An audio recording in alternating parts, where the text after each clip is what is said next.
I walked into the Bayside villa wearing a clearance rack dress, letting them believe I was just a naive girl clinging to their son for cash. They had no idea the poorest people at the table were actually the ones sitting at the head of it, while they judged my scuffed heels. They did not know I had just signed the order that would cost their family empire hundreds of millions overnight.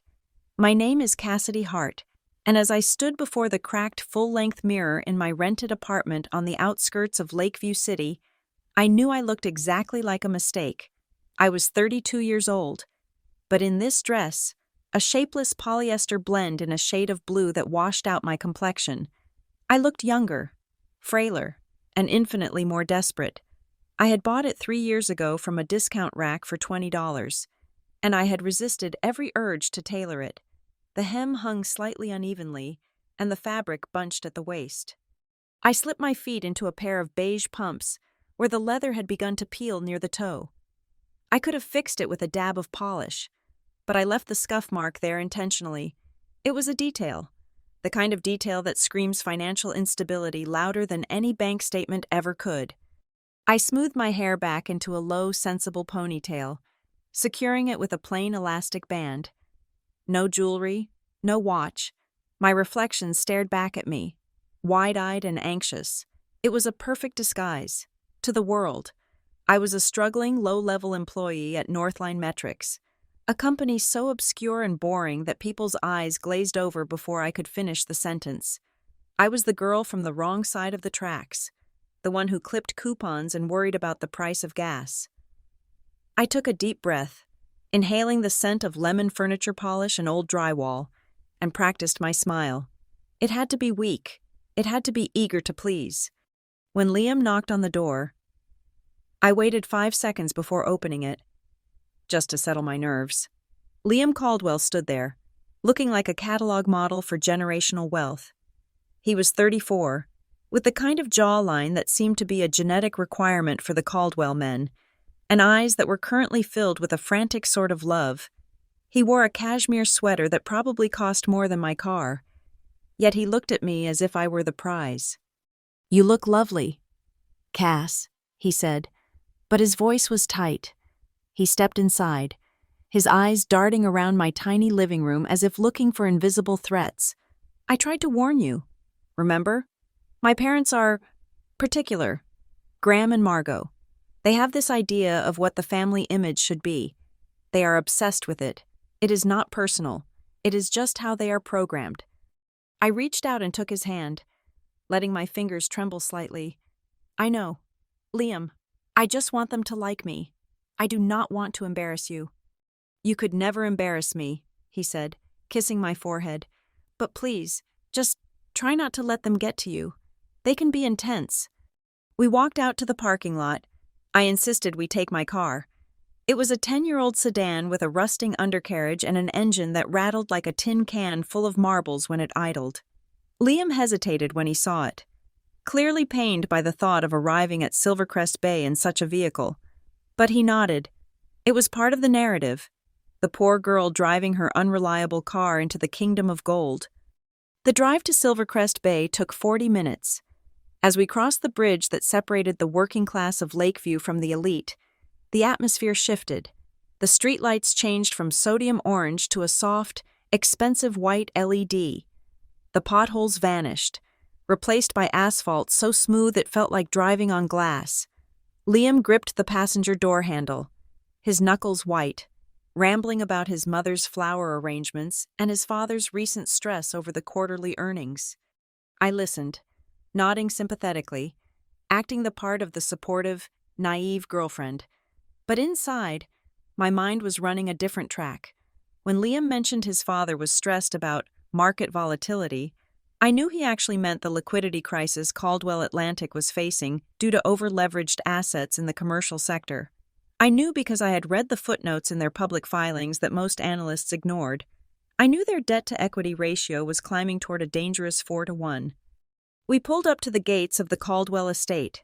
It was a fortress disguised as a home. Iron gates 12 feet high slowly swung open after a security guard checked Liam's ID. I drove slowly up the winding driveway, my eyes scanning the property. To Liam, I was gawking at the sheer size of it.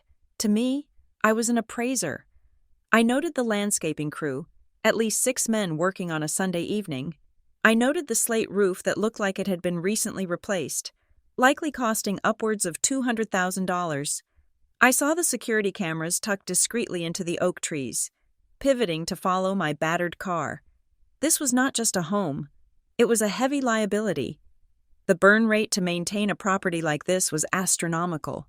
And based on the Caldwell's cash flow statements, they were bleeding money to keep up appearances. We parked at the end of a line of luxury vehicles. There was a black SUV with tinted windows, a vintage convertible that was purely for show, and a sedan that shone under the porch lights. My car looked like a bruise next to them. Graham and Margot Caldwell were waiting at the massive double doors. They were a study in coordinated elegance. Graham was tall, silver-haired, wearing a suit that fit him like a second skin. Margot was petite but formidable, draped in silk that flowed around her like water. When they saw Liam, their faces lit up with practiced warmth. Margot pulled him into a hug that lasted 3 seconds too long. Then, they turned to me. The warmth evaporated instantly. Margot's eyes were like X-ray machines. She started at my shoes, lingered on the scuff mark, moved up to the cheap fabric of my dress, and finally rested on my face. There was no hostility. Exactly.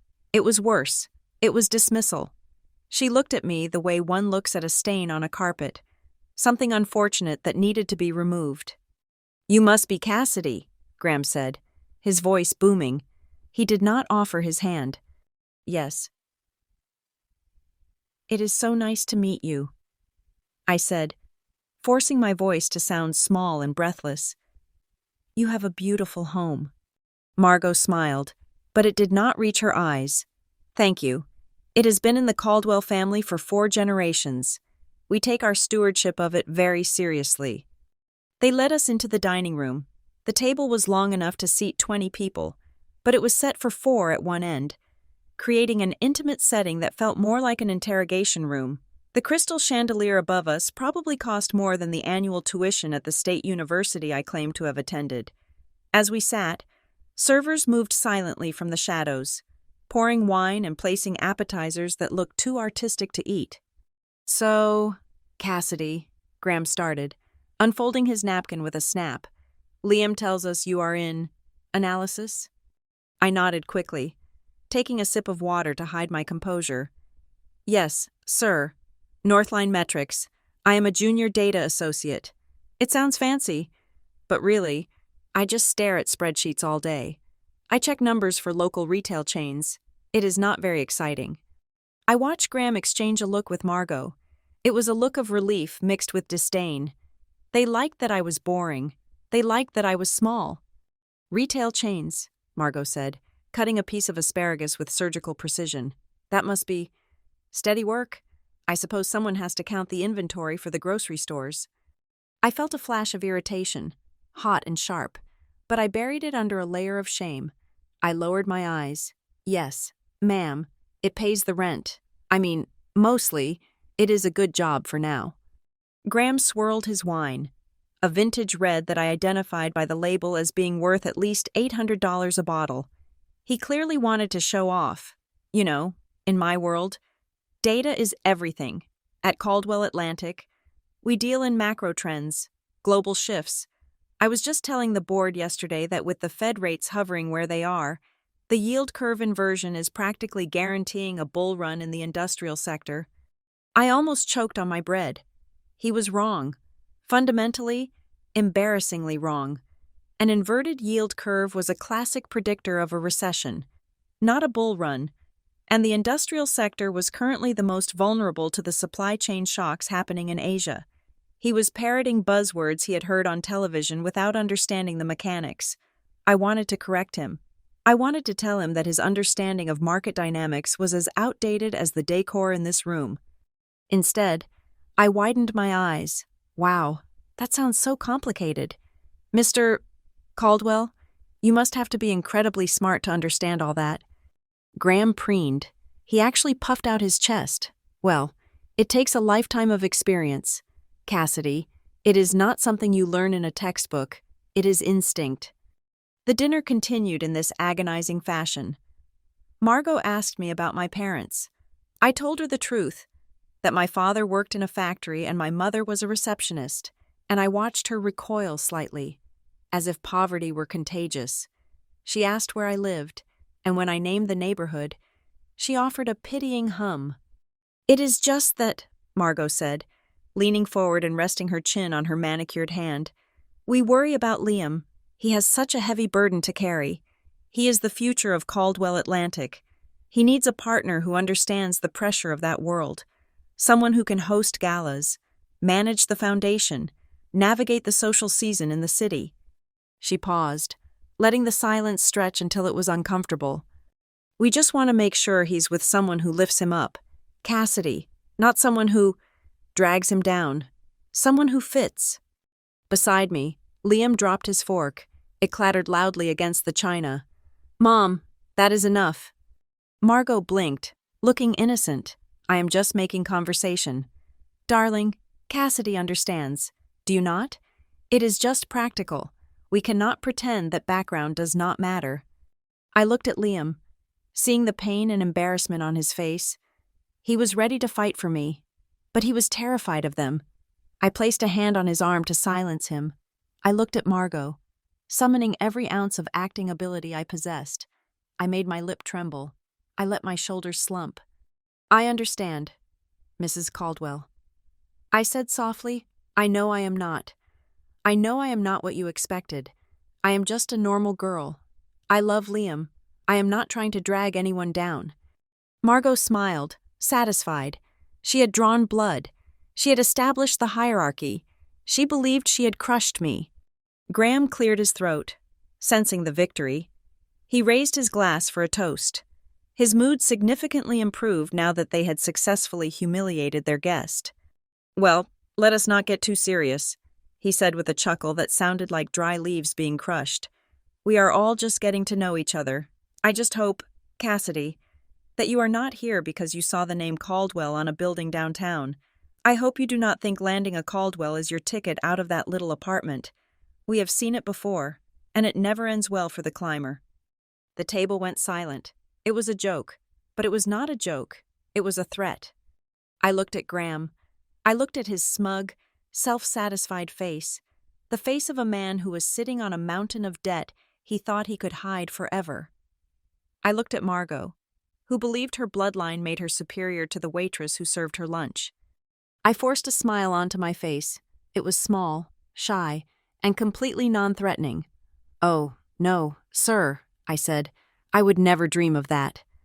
But in the silence of my own mind, the voice that spoke was not shy. It was cold, sharp, and dangerous. "If you knew," I thought, staring at the diamond cufflink on his wrist, "if you knew that the Hart Family Trust, my trust, could buy the Caldwell name 3 times over and turn this mansion into a parking lot without denting the principal, you would choke on that cheap brandy. You think I am here to steal your fortune? You foolish, arrogant man. I am the one who is going to repossess it." Dinner ended not with a bang, but with the clinking of silver spoons against fine porcelain dessert bowls, a delicate sound that barely masked the tension strangling the air.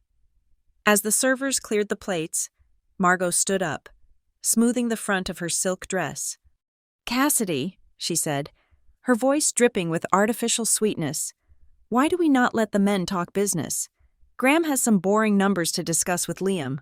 Come, join me on the terrace. The view of the bay is lovely this time of night, and we can have a little girl talk." It was not an invitation, it was a summons. I glanced at Liam. He looked pale, his eyes darting between his father and me. He wanted to say something, to intervene, but Graham placed a heavy hand on his shoulder, effectively pinning him to the chair. "Go on, Cass," Liam murmured, his voice lacking conviction. "I will be right out." I followed Margot through the French doors. The night air was cool and smelled of salt water and jasmine. The terrace was expansive, lit by recessed lighting that cast long, dramatic shadows. Below us, the bay shimmered like liquid ink. dotted with the lights of yachts that cost more than most people earned in a lifetime. Margot walked to the stone railing and leaned against it, her back to the view. Facing me, the smile was gone. In the dim light, her face was hard, the lines of age around her mouth set in a grimace of distaste. "Let us stop pretending, shall we?" she said. Her voice was lower now, stripped of the hostess affectation. "You seem like a nice enough girl. Cassidy, you have good manners, mostly, but you know as well as I do that you do not belong here." I clasped my hands in front of me, hunching my shoulders slightly to appear smaller. I do not understand. Mrs. Caldwell, I love Liam." "Oh, stop it," she snapped, waving a hand dismissively. "Love is a luxury for people who do not have legacies to protect. Liam is not just a man. He is an institution. He is the face of a company that employs thousands. He needs a partner who understands that world, who was bred for it, not someone who thinks a sale at a department store is a significant financial event." She reached into the pocket of her dress and pulled out a cream-colored envelope. She held it out to me. I stared at it. "What is this?" "It is a fresh start," she said. "For you, somewhere else." I took the envelope with trembling fingers. Inside was a check. I pulled it out halfway. The number made my eyebrows jump, though not for the reason she thought. $50,000. It was a laughable sum. It was insulting. It was barely enough to cover a year's rent in a decent city, let alone buy a human being's dignity. But to the Cassidy heart, they thought they knew. The struggling data clerk, this should have looked like a lottery win. "Take it," Margot urged, her voice softening into a poisonous croon. "If you truly love Liam, you will let him go. You will take this money, move to a new city, perhaps somewhere sunny, like Phoenix or Austin, and start over. You will stop answering his calls. You will disappear. It is the kindest thing you can do for him. He is too weak to end it himself, so you have to be the strong one." I looked up at her, letting my eyes fill with tears. You think I am here for money? You think you can buy me?" "Everyone has a price. Dear," she said cold, "I am just saving us all the embarrassment of finding out yours the hard way. The check is drawn from a private account, untraceable, tax-free if you are smart about it. Just go." I looked down at the check again. First Republic Bank, account ending in 4590. I memorized the routing number in a split second. This was not a personal checking account. The sequence suggested a shell company or a slush fund. They were paying me off with dirty money. "I cannot," I stammered, shoving the check back into the envelope but keeping it in my hand. "I need to talk to Liam." Margot sighed, a sound of profound irritation. "You are making this difficult, Cassidy, and I really hate difficult things." I turned and walked back toward the house before she could stop me. I needed to find Liam. I needed to see if he was part of this, or if he was just a pawn. As I approached the library, the heavy oak door was slightly ajar. Voices drifted out, Graham's booming baritone and Liam's strained tenor. I paused in the hallway, pressing myself against the wall, invisible in the shadows. "It is done. Liam!" Graham was shouting. "The merger with the Sterling Group depends on family stability. The Sterlings are conservative. They do not want a daughter-in-law who brings nothing to the table. They want you with Elena Sterling." "Dad, I do not love Elena." Liam pleaded. "I love Cassidy. She is real. She makes me feel human." "Human?" Graham scoffed. "You are not human. You are a Caldwell. You are a CEO in training. Do you think I loved your mother when we married? It was a merger. Liam, a strategic alliance. Love comes later, or it does not come at all. It does not matter. What matters is the stock price. What matters is the board's confidence." "I cannot just dump her," Liam said, his voice cracking. "Then I will strip you of everything," Graham said. His voice dropped to a deadly whisper that carried more weight than his shouting. "If you walk out of here with that girl, you leave your seat on the board, I will freeze your trust. I will revoke your access to the family accounts. You will be out on the street with her, trying to live on, What does she make? 40 grand a year? Let us see how long your human love lasts when you cannot pay for your bespoke suits or your vintage scotch.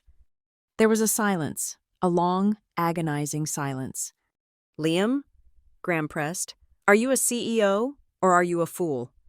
I need time, Liam whispered. Just give me time to figure out how to do it. My heart didn't break. It calcified. I backed away from the door, my heels silent on the plush carpet. I had my answer. Liam wasn't a villain, but he was a coward. And in my world, cowards were just as dangerous as enemies because they folded when the stakes got high. I ran out the front door, bypassing the dining room, and headed straight for the driveway. The cool air hit my flushed face. I reached my battered car and fumbled with the keys, my hands shaking, partly from adrenaline, partly from a cold, simmering rage. Cassidy! Liam came running out of the house, looking disheveled. He caught up to me just as I opened the driver's side door. Cass, wait, he panted, grabbing my arm. Where are you going? Your mother just tried to pay me $50,000 to never see you again, I said, my voice trembling. I kept the act up, but the edges were fraying, and I heard your father. He wants you to marry someone else. Elena Sterling? Liam flinched. He looked at the ground, unable to meet my eyes. He is just talking. He is under a lot of pressure. He threatened to cut you off. Liam, I said, searching his face for a spark of rebellion. So let him. Let us go. Right now. We can get in this car and drive. I have some savings. We can figure it out. We do not need his money. Liam looked at my car. He looked at the peeling paint, the rusted wheel well. Then he looked back at the glowing mansion behind him. The choice was physical, visceral. He looked at me with eyes full of misery, but his feet didn't move. I cannot. Cass, he whispered, you do not understand. It is hundreds of millions of dollars. It is my entire life. I cannot just become nobody. I am not strong enough to be poor. I stepped back, his hand falling from my arm. You mean you are not strong enough to be free? Before he could answer, gravel crunched behind us. Graham Caldwell emerged from the shadows of the driveway, flanked by 2 security guards. He looked like a shark smelling blood in the water. This little drama is over, Graham announced. He walked up to Liam and pulled him back physically, standing between us. Liam, go inside. Your mother is having palpitations. Liam looked at me one last time, a silent apology screaming in his eyes, and then he turned and walked toward the house. He didn't look back. He left me there, standing in the dark with the man who wanted to destroy me. Graham turned his attention to me. He stepped closer, invading my personal space. He smelled of expensive cologne and rot. You are going to take that check my wife gave you, Graham said, and you are going to cash it, and then you are going to vanish. And if I do not? I asked, letting a tiny bit of steel slip into my voice. Graham laughed. It was a dry, ugly sound. If you do not? Then I make a phone call. I know the CEO of Northline Metrics. We play golf at the club. 1 call. And you are fired for gross misconduct. I will make sure you are blacklisted from every financial firm in the state. I will make sure you cannot get a job as a teller at a credit union. I will crush you. Cassidy. Not because you matter, but because you are in my way, and I remove obstacles. I stood there, shivering in the night air. To him, I looked terrified. My shoulders were hunched, my eyes wide. Please, I whispered, please do not ruin my life. I just wanted to be happy. Then find happiness in another zip code. He sneered. You have 24 hours to resign and leave town, or I burn your little life to the ground.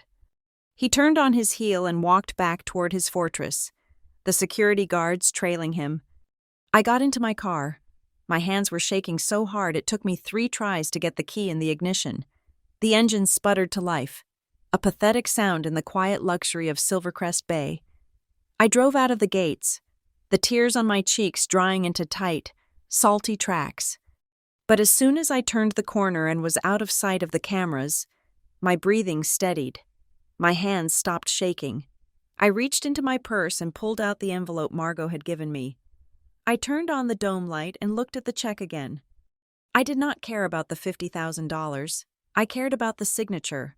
Caldwell Atlantic Shell 4. Graham thought he had terrified me. He thought he had threatened a defenseless data clerk. He had no idea he had just handed a forensic accountant the first thread of the sweater he was wearing.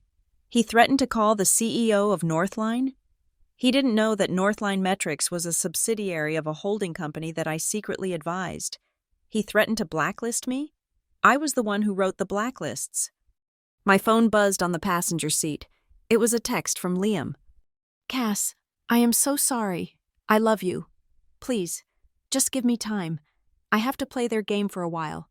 I will fix this. Just wait for me. Don't do anything rash." I stared at the screen. Wait for me. He wanted me to be the secret mistress, the girl in the shadows while he married Elena Sterling and secured his inheritance. He wanted to have his cake and eat it too, while I lived on crumbs. I deleted the message, then I blocked his number. I pulled the car over to the side of the road on a bluff overlooking the bay. In the distance, the Caldwell mansion glowed like a radioactive ember. It looked impenetrable. It looked mighty. I reached into the glove compartment and pulled out a small, encrypted laptop I kept for emergencies. I booted it up, the blue light illuminating my face. I opened a terminal and typed in a query, searching for the routing number on the check. It pinged immediately, offshore, Cayman Islands, linked to a series of high-risk derivatives that were not disclosed in their last quarterly report. Graham Caldwell had just threatened to burn my life down. He had just told me I was nothing. He had just made the classic mistake of a tyrant. He assumed that because I was quiet, I was weak. I typed a command into the terminal, initiating a deep dive trace on the account. "Fine," I whispered to the empty car, staring at the distant lights of the house where the man I loved had just sold his soul. "If you want a war, Graham, I will give you a war. But you should have checked who you were fighting. You think you are kicking a stray dog. You have no idea you just walked into a cage with a tiger." I shifted the car into drive. The naive girl who walked into that dinner was dead. The woman driving away was the CEO of their destruction. The silence in my apartment was heavy, but for the first time in years, it did not feel like loneliness. It felt like strategy. I sat cross-legged on my worn-out rug, the hum of my encrypted laptop the only sound in the room. The screen cast a blue glow over my face, illuminating the truth that Graham and Margot Caldwell had been too arrogant to see, to them. I was Cassidy from the wrong side of the tracks. They were right about the geography, but they were catastrophically wrong about the trajectory. I grew up in a town called Iron Creek, a place that smelled permanently of sulfur and wet rust. My father spent 30 years on an assembly line, coming home with hands that were permanently stained gray. My mother counted coupons at the kitchen table with the intensity of a forensic accountant, trying to make the math of our survival work. In Iron Creek, the wealthy were the people who bought new cars every 5 years. The Caldwells of the world were not even real to us. They were mythical creatures who lived on television. I learned early that in a world built on capital, being poor was not just a hardship, it was a sin. It meant you had no voice, no recourse, and no shield. I swore at the age of 10 that I would build a shield so thick that nothing could ever hurt me again. When I turned 18, I earned a full academic scholarship to Keating University. It was there, amidst the ivy-covered walls and the children of senators, that I discovered my true language. It was not English, it was data. I realized that money left a trail, like a slug moving across concrete. If you knew how to look, you could see where the power was flowing and, more importantly, where it was leaking. I did not go to the parties. I did not join the sororities. I spent 4 years in the server labs, building models.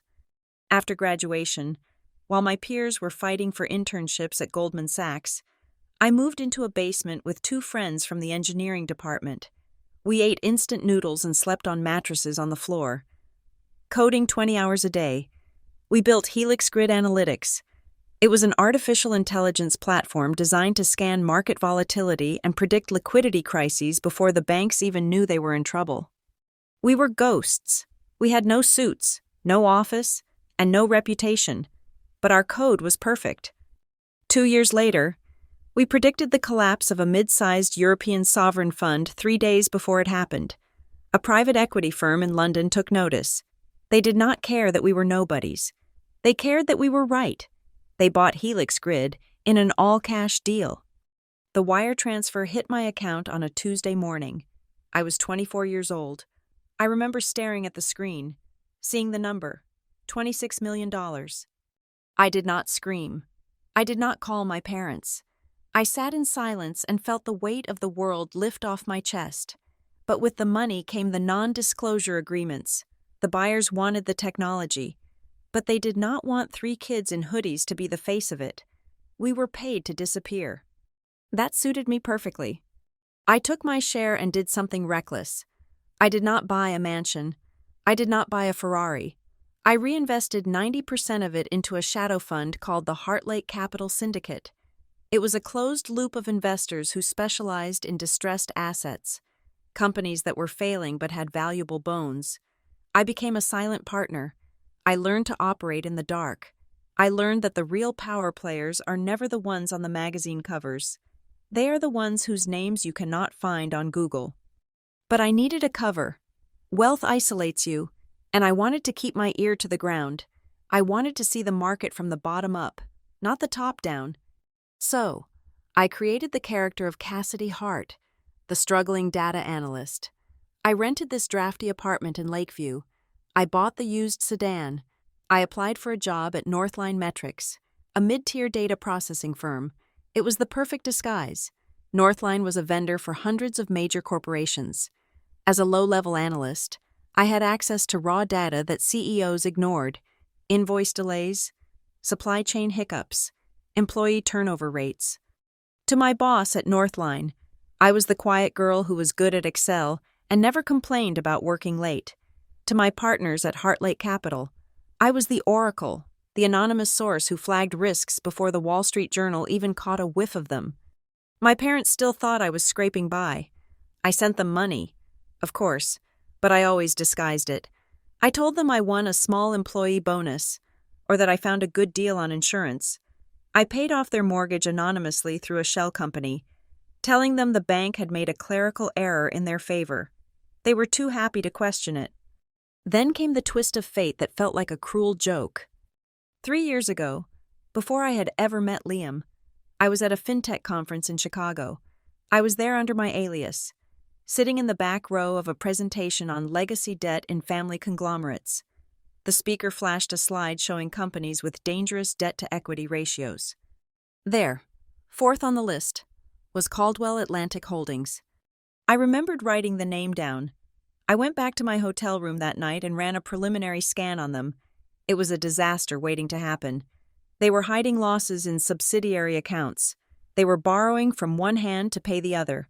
I filed the information away in my watch list folder, a collection of companies that were ripe for a hostile takeover or a restructuring event. I never intended to get involved. They were just data points to me. Then, 6 months later, I met Liam. I was at a coffee shop near my office, reading a paperback, when he spilled his latte on my table. He was flustered, charming, and impossibly handsome. He insisted on buying me a new coffee. We started talking. He did not tell me his last name immediately. He just said he worked in family management and hated it. When he finally told me he was a Caldwell, my blood ran cold. I knew exactly who he was. I knew exactly how much debt his father was hiding. I knew that the sweater he was wearing was bought with credit that was about to run out. I should have walked away. Logic dictated that I should run, but there was something about Liam that disarmed me. He spoke about the pressure of the legacy with such genuine exhaustion. He told me he dreamed of opening a small architectural firm, of building things with his hands instead of moving money he did not understand. I fell in love with the man who wanted to escape, not the prince who wanted the crown. And because I loved him, I made a choice. I chose not to tell him who I really was. If I had told him I was a multimillionaire who knew his family's empire was a house of cards, the dynamic would have shifted. He would have looked at me differently, or worse, he might have told his parents, and they would have looked at me as a piggy bank to save their sinking ship. I wanted him to love me for me. I wanted to be the one safe place in his life where money did not matter. So I played the part. I let him buy me dinner at mid-range restaurants and worry about the bill. I listened to him vent about his father's stress, without revealing that I knew the stress was caused by a margin call from a German bank 2 weeks prior. I held his hand and told him everything would be okay, even though the data on my screen said nothing was okay. I believed him when he said he wanted out. I believed that if it came down to it, he would choose his freedom over the Caldwell name. Tonight, on that driveway, I learned that my data was perfect, but my human intuition was flawed. Liam was not ready to be free. He was terrified of the cold. I looked away from the window and back to my laptop screen. I opened a folder titled Project Atlantic. It was not a new folder. The creation date was 2 years ago. Inside were spreadsheets that would make Graham Caldwell's heart stop. I had the transcripts of their board meetings, obtained through a leak I had identified in their IT department. I had the real valuation of their real estate assets, which were worth 40% less than what they claimed on their tax returns. I had the list of the shell companies Margot used to siphon cash for her personal lifestyle. I had not used any of this.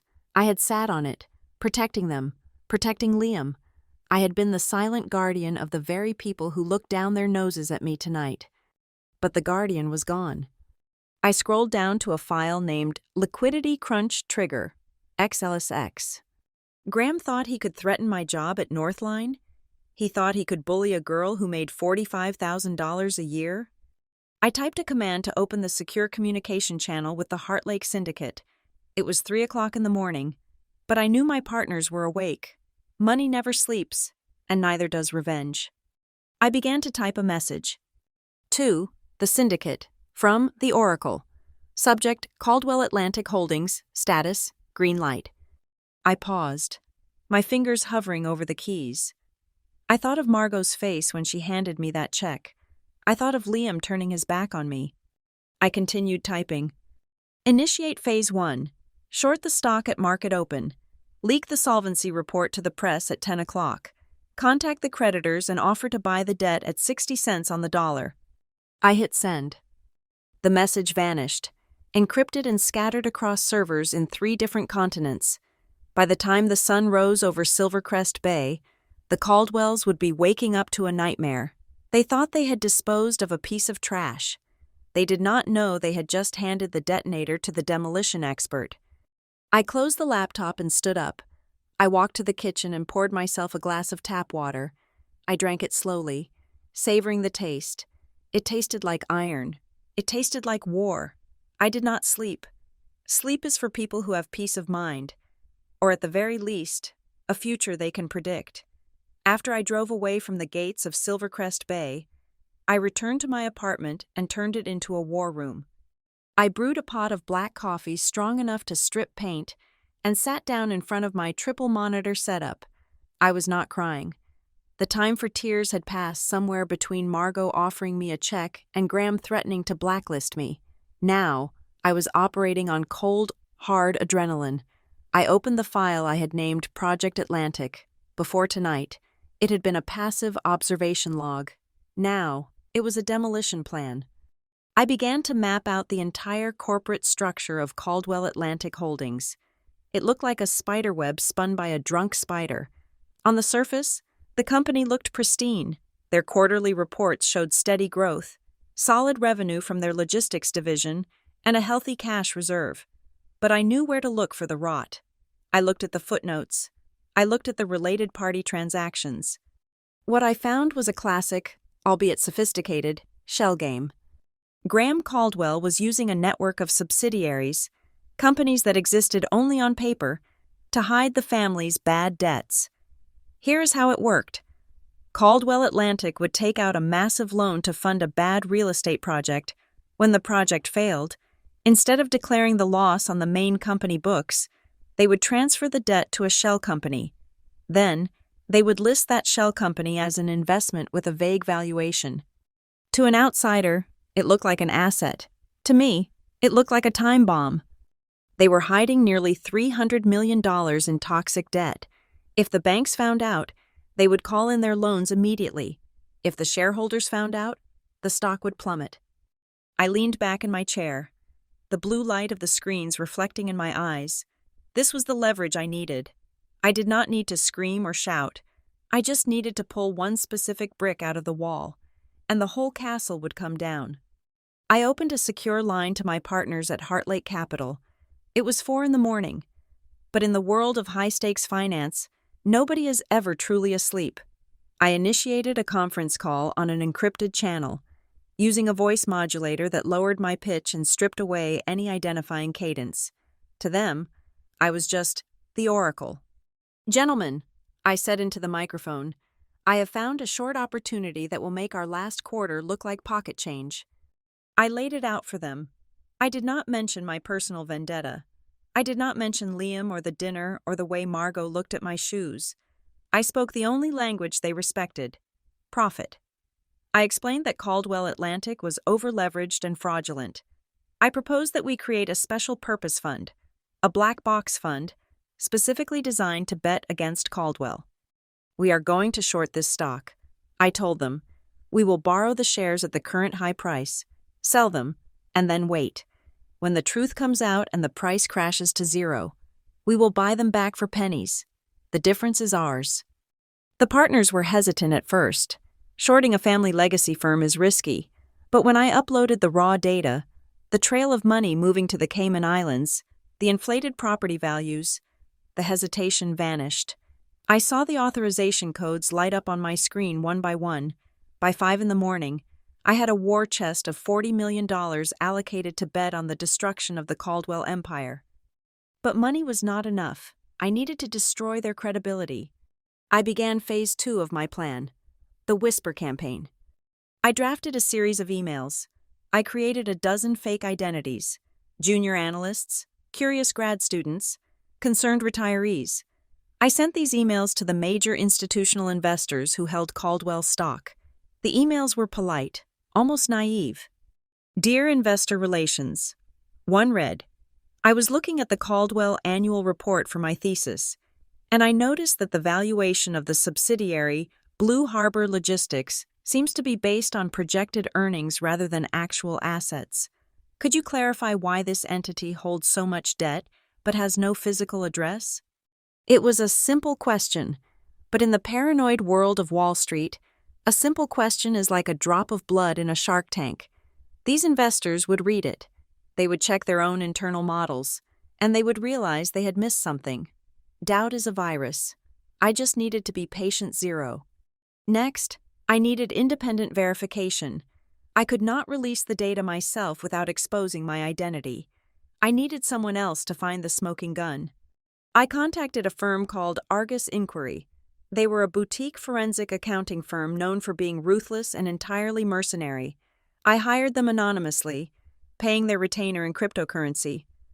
My instructions were specific. Conduct a due diligence audit on Caldwell Atlantic Holdings, specifically focusing on their offshore entities in the Caribbean. I did not give them the answers. I gave them the map. I knew that within 48 hours, they would find the Cayman accounts, and because they were an independent firm, their report would be treated as gospel by the market. As the sun began to rise over Lakeview City, painting the sky in shades of bruised purple and orange, I reached the most difficult part of my plan. I opened the personnel files. My cursor hovered over Liam's name, Liam Caldwell, Vice President of Operations. Technically, he was liable. He signed the documents. He sat in the board meetings.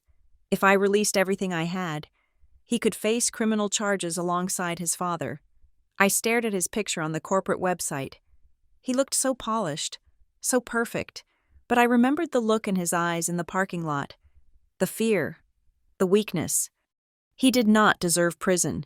He deserved to lose his safety net.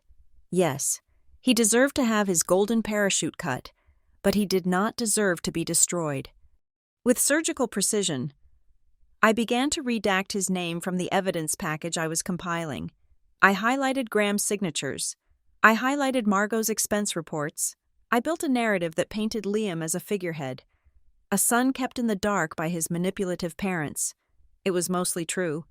But it was also my final act of love for him. I was going to burn down his house, but I was leaving the back door unlocked so he could run.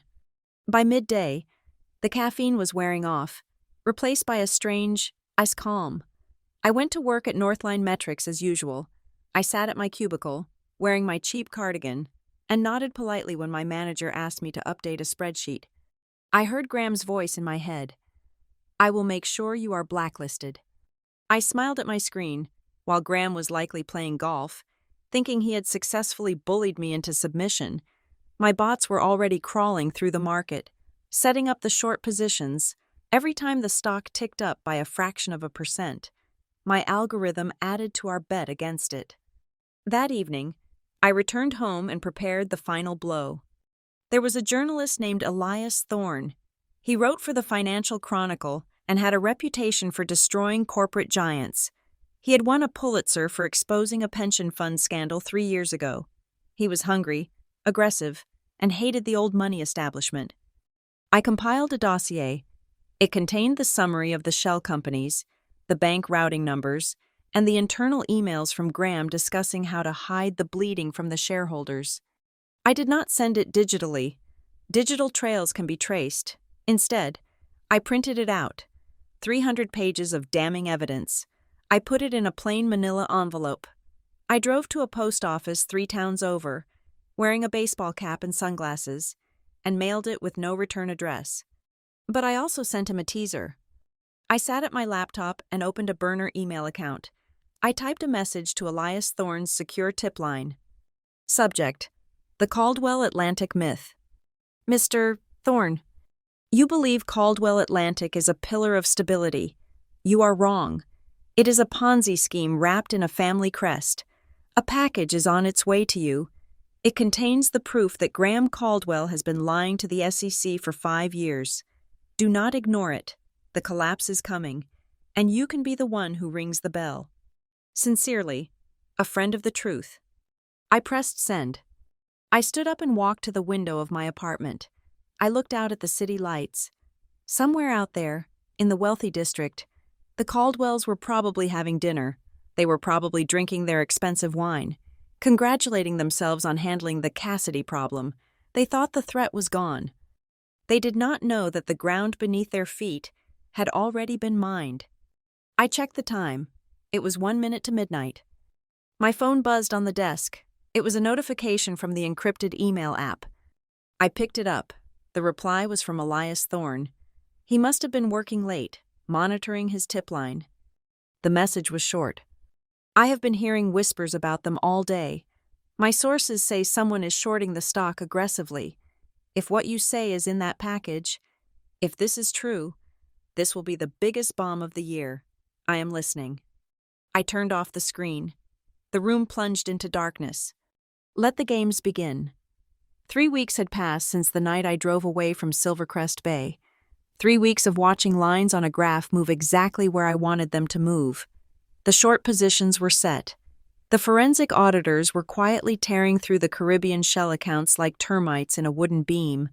The trap was primed, and Graham Caldwell was walking straight into it, blind with arrogance. But then, my phone buzzed. I was sitting in the dark of my apartment, the blue light of the monitors reflecting in my eyes, when Liam's name appeared on the screen. I stared at it for a long time. My thumb hovered over the decline button. I had blocked his number, but then unblocked it 2 days later in a moment of weakness I refused to analyze. Meet me. The message read, just one last time. The Blue Note on 4th Street. Please. I should have said no.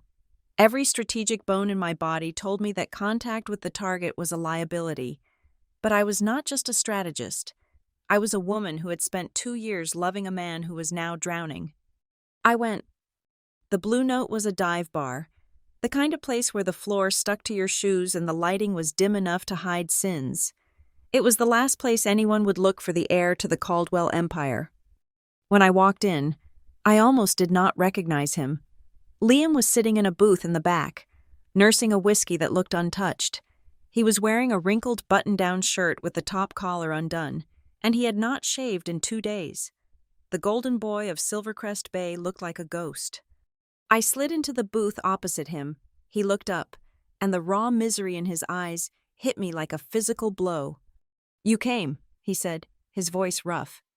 "I did," I replied, keeping my hands folded on the table to stop them from reaching out to him. "You said it was the last time." Liam laughed, a bitter, jagged sound. "It feels like the end of everything." "Cass, you were right. You were right about everything." He took a sip of the whiskey and grimaced. "They are tightening the noose," he said. "Dad did not just threaten to cut me off. He started doing it. The day after you left, my company credit cards were declined. Then he called HR and had my salary adjusted pending a performance review.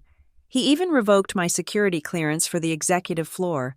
It is a soft punishment, just enough to remind me that without him, I cannot eat. Without him, I cannot open doors." I listened, feeling a cold knot form in my stomach. This was Graham's playbook. Control through dependency. He was breaking Liam's spirit to ensure compliance.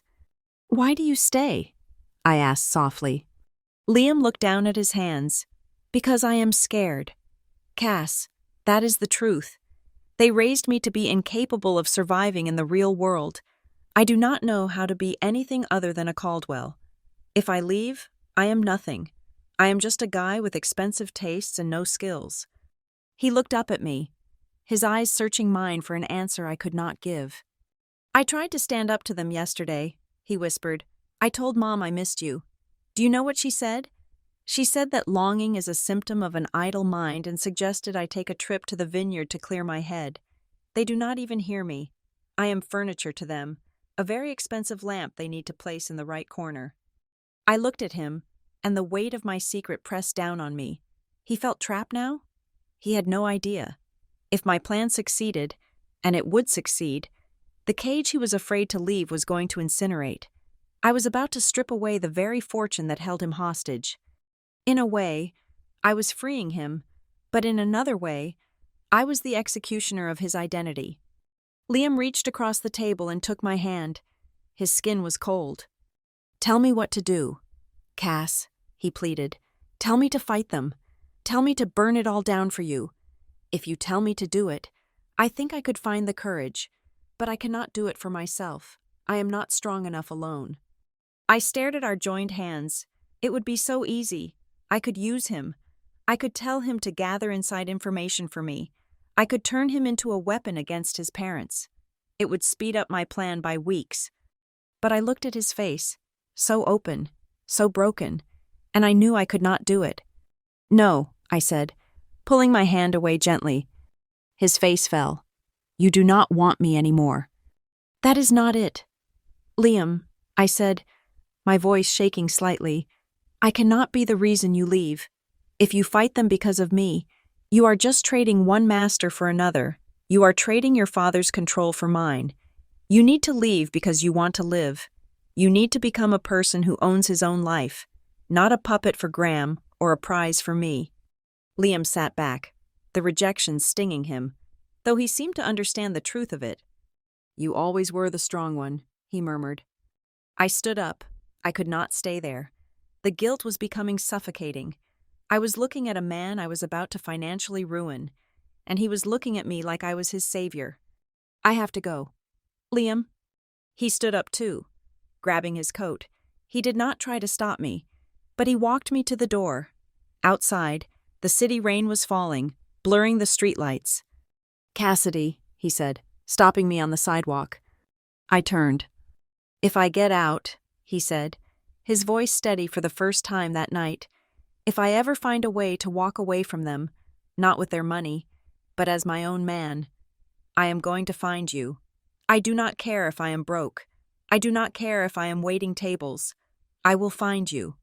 I looked at him, my heart breaking. He thought the obstacle was his parents. He did not know the obstacle was the avalanche I had already triggered. "Goodbye, Liam," I said. I turned and walked away into the rain, not letting him see the tears that finally fell. When I got back to my apartment, the silence was deafening. I paced the floor. For the first time since the dinner, I felt a crack in my resolve. Was I doing the right thing? I looked at the photos of Graham and Margot pinned to my digital mood board. They deserved it. They were corrupt, arrogant bullies who treated people like disposable tissues. But Liam? Liam was collateral damage, and he wasn't the only one. My phone rang. It was the secure line. I picked it up. "This is Heartlake," I said, my voice utilizing the modulator. It was Victor, one of the senior partners in the syndicate. "Oracle, we have a situation," Victor said. His voice was serious. "The deeper we dig into Caldwell's debt structure, the uglier it gets. If we pull the trigger on the short squeeze and expose the fraud, the company won't just dip, it will implode. We are looking at a Chapter 7 liquidation." I frowned. "Explain." "The pension fund," Victor said. "Graham tied the employee pension fund to the company's stock performance to artificially inflate the price. If the stock goes to zero, the pension fund evaporates. We are talking about 5,000 employees, factory workers, drivers, administrative staff, losing their retirement savings." I froze. I had been so focused on cutting off the head of the snake that I had not looked at the body. Graham had used his own employees as human shields.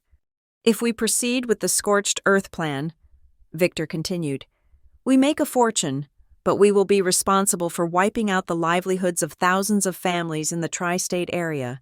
The press will not just blame Graham, they will blame the vulture capitalists who triggered the collapse. That is us." I sank into my chair. I remembered my father's hands, gray from the factory. I remembered the fear in my mother's eyes when bills arrived. I was doing this to avenge the little guy, wasn't I? If I destroyed the pension fund, I became exactly what I hated. I became another rich person playing games with poor people's lives. "Give me an hour," I told Victor. "Do not execute the final trade yet." I hung up. I stared at the screen. The file named Total Destruction Protocol, XLSX, was open. It was a plan designed to burn Caldwell Atlantic to ash. It was simple. It was clean. It was effective. But I thought of Liam in that bar. I do not know how to be anything other than a Caldwell. If I burned the company, Liam would be free, but he would be broken, carrying the guilt of his family's destruction, and 5,000 innocent people would be destitute. I was not a monster. I was a surgeon, and a surgeon does not kill the patient to remove the tumor. I sat up straight. My fingers began to fly across the keyboard. I did not want to destroy Caldwell Atlantic. I wanted to steal it. I needed to change the objective. Instead of a short sale designed to bankrupt them, I needed to orchestrate a hostile takeover disguised as a rescue mission. I needed to drive the price down low enough to force Graham to beg for help, but keep the company alive enough to save the employees. I would not just break Graham. I would fire him. I would take his chair. I would take his legacy. And I would run it better than he ever could. This was harder. It required precision. It required more capital. It required me to step out of the shadows and eventually sit at the table. But it was the only way to save the innocents. And maybe, just maybe, it was the only way to save Liam, by giving him a company he could be proud of, instead of a pile of ashes. I clicked on the file name. I highlighted Total Destruction Protocol. I hit delete. I typed in a new name, Caldwell Rescue on My Terms. I hit enter. The file saved. I picked up the phone and dialed Victor back. "Change of plans," I said, my voice cold and clear. "We are not killing the beast. We are putting a leash on it. Get the acquisition papers ready. We are buying a conglomerate." The article hit the wire at 6 a.m. on a Tuesday. It was titled, "The Caldwell House of Cards, Hidden Debt, and the Illusion of Solvency." Elias Thorne had done exactly what I hoped he would do. He did not write a hit piece. He wrote a forensic autopsy. The article laid out, in excruciating detail, the discrepancy between Caldwell Atlantic's public filings and the reality of their offshore leverage. He published the routing numbers. He published the dates of the transfers. He asked the question that every investor fears. Where did the $300 million go? I sat in my apartment, watching the pre-market trading data on my center monitor. It was a bloodbath. Before the opening bell even rang, sell orders were stacking up like cars in a pileup. By 10 in the morning, Caldwell Atlantic stock had plummeted 15%. By noon, trading was halted briefly due to volatility. My phone lit up with messages from the Heart Lake Syndicate. Phase 2 active. Victor texted, "Blood is in the water." This was the delicate part. While the rest of the market was panicking and selling, my team was quietly buying. We were not buying stock, though we were buying bonds. We were snapping up Caldwell Atlantic's corporate debt for 40 cents on the dollar. Investors were terrified the company would default, so they were dumping the bonds at fire sale prices. I bought them all. My plan was simple. When the company inevitably ran out of cash, the bondholders would be the ones who decided who controlled the assets. I was not just betting against Graham. I was buying the mortgage on his house while he was busy trying to put out the fire in the living room. At 2 in the afternoon, Graham went on national television. He appeared on a major financial news network, sitting in a studio with a backdrop of the city skyline. He looked impeccable in a navy suit, but I could see the sheen of sweat on his upper lip. The makeup team had tried to hide the bags under his eyes, but high-definition cameras are unforgiving. "This is a coordinated attack," Graham said, his voice steady but his hands gripping the arms of his chair. "These allegations are baseless. They are the work of short sellers and ghost funds trying to manipulate the market for profit. Caldwell Atlantic is strong. Our fundamentals are solid. We will be launching a full legal inquiry into the source of these stolen, falsified documents." I took a sip of my coffee. Falsified. I whispered to the screen, "Be careful, Graham. Perjury is a felony." The anchor pressed him. "But Mr. Caldwell, the documents show a direct link to a shell entity in the Cayman Islands. Can you deny that your company controls that account?" Graham hesitated. It was a split second, a micro-expression of panic, before he recovered. "We have international investments, naturally. That is standard for a conglomerate of our size. But the characterization of this as hidden debt is a lie." The market did not believe him. As he spoke, the stock dropped another 3%. Inside the Caldwell Fortress, the cracks were turning into canyons. Liam was my window into the chaos. He could not text me often, and he had to be careful. But late that night, he sent me a voice memo recorded from his car. I played it, listening to the rain drumming on his roof in the background. "It is a madhouse, Cass," Liam's voice said. He sounded exhausted. "The board meeting lasted 4 hours. Half the directors want to hire an independent auditor to clear our name. The other half, the ones loyal to Dad, want to sue the newspaper. The general counsel threatened to resign. He said if the SEC gets involved, he is not going to jail for Dad. Dad started screaming. He called them cowards. He's losing his grip." I deleted the memo immediately. Graham was fighting back the only way he knew how, with noise. He hired a high-priced crisis management firm. Suddenly, bots began flooding social media with positive stories about Caldwell Atlantic's charity work. They released press releases about a breakthrough in their logistics division, a complete fabrication designed to distract the algorithms. Margot played her part too. She organized an emergency gala, the Save the Bay Foundation dinner, which had been planned for months but was suddenly rebranded as a show of strength. I saw the photos online the next day. The ballroom was filled with flowers worth thousands of dollars. Margot wore diamonds that could feed a family for a decade. Graham stood with his hand on Liam's shoulder, forcing him to smile for the cameras, but the captions told the real story. The society columns noted that the mayor did not attend. The bankers from J.P. Morgan sent junior representatives instead of the managing directors. The smell of death was on the Caldwell name, and the rats were keeping their distance. Liam sent me a text during the gala. It was a photo of a document, taken under a table. "Shareholder breakdown. Class B voting rights.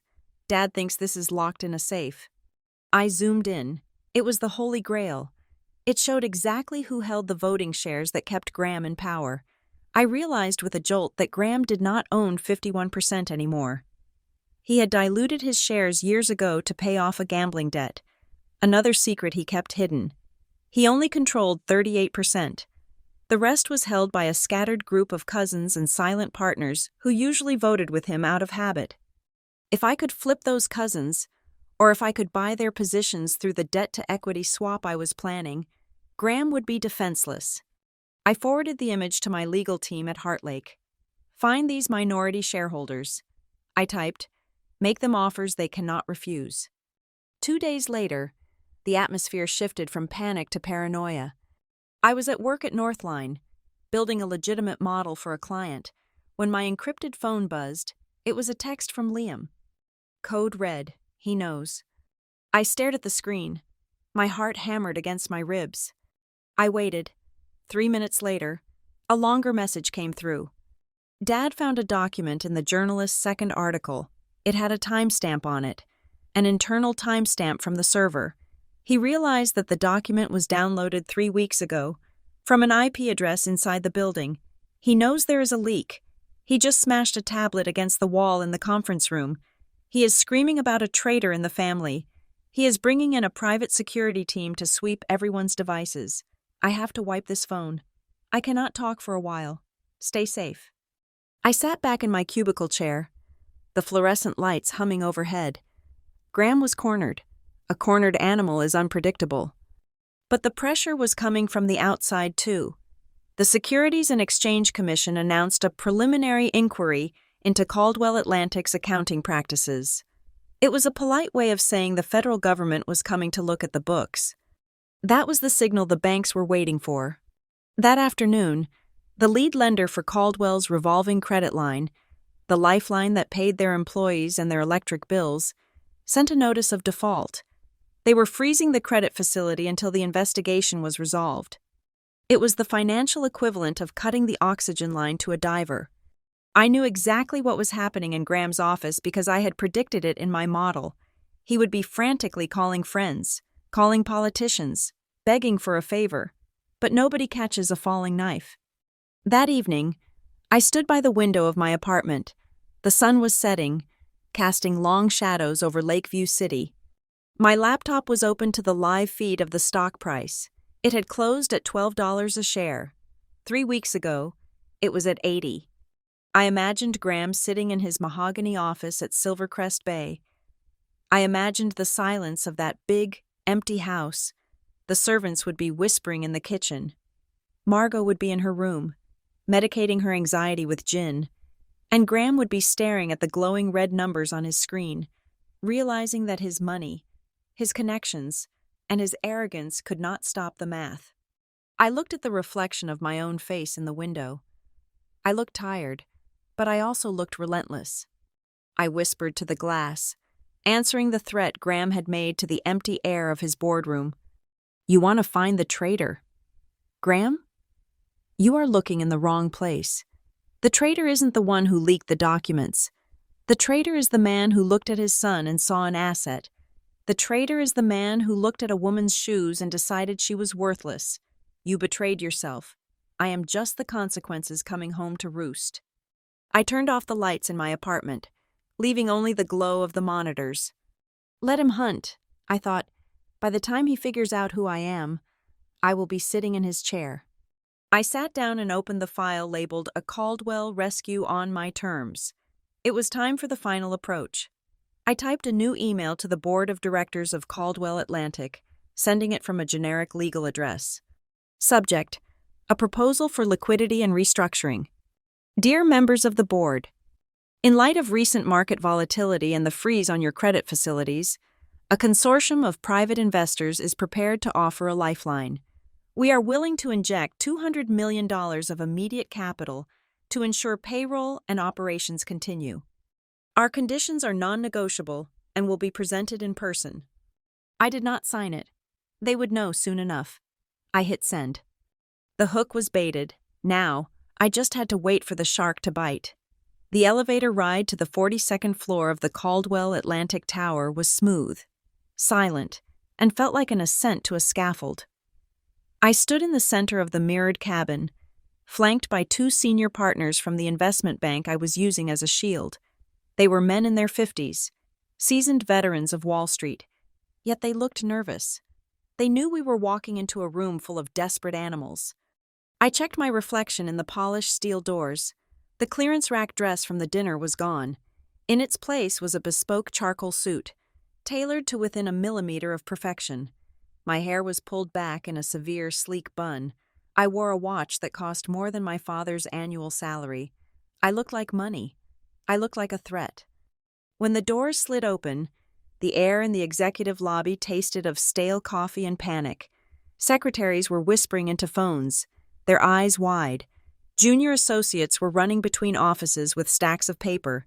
They did not notice us. We were just more suits in a sea of suits. We were ushered into the main boardroom. It was a cavernous space with floor-to-ceiling windows overlooking the city I intended to conquer. At the head of the mahogany table sat Graham Caldwell. He looked 10 years older than he had on television the day before. His tie was loosened, and there were dark circles under his eyes that no amount of concealer could hide.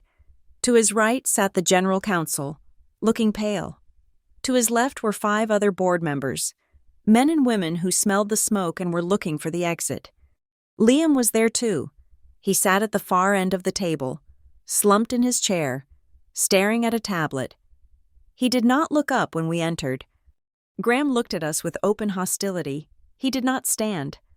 "Who is this?" Graham barked. Ignoring my male colleagues and staring straight at me, I thought I was meeting with the managing directors of Sterling and Associates. Why have they sent an assistant? One of the bankers beside me cleared his throat. "Mr. Caldwell, this is not an assistant. This is the lead representative for the consortium. She speaks for the capital." Graham narrowed his eyes. He looked at me. Really looked at me. For the first time, I held my breath. At the dinner, I had been a blurry figure in the background, a poor girl he had barely deigned to address. Now, in this context, stripped of the naive persona, would he recognize me? He frowned. He looked puzzled, as if he had seen a face like mine in a dream, but he could not place it. The context was too different. He could not reconcile the shark standing before him with the mouse he had crushed. I sat down at the opposite end of the table. I placed a single leather folder on the wood. "Good morning, Mr. Caldwell," I said. My voice was low, modulated, and stripped of any regional accent. "I am not here to exchange pleasantries. I am here to discuss the fact that your company has exactly 14 days of operating cash remaining before you default on your primary payroll obligations." The room went deadly silent. Graham slammed his hand on the table. "That is proprietary information. Who gave you those numbers?" "The market gave me those numbers." I lied smoothly. "And the math is irrefutable. Your creditors have frozen your lines. Your stock is in free fall. You are bleeding out. Graham, I am here to offer a tourniquet." I slid the folder across the table. Inside that folder is a term sheet for a capital injection of $200 million. Immediate liquidity. It will satisfy the creditors, stabilize the stock, and prevent a mass exodus of your workforce. Graham reached for the folder, but he did not open it. He stared at me with suspicion. "And what is the cost of this generosity?" "Nobody gives away $200 million without wanting blood." I leaned back in my chair. "We are not asking for blood," I said. "We are asking for control. The consortium requires a 40% equity stake in Caldwell Atlantic. We require 3 seats on the board of directors.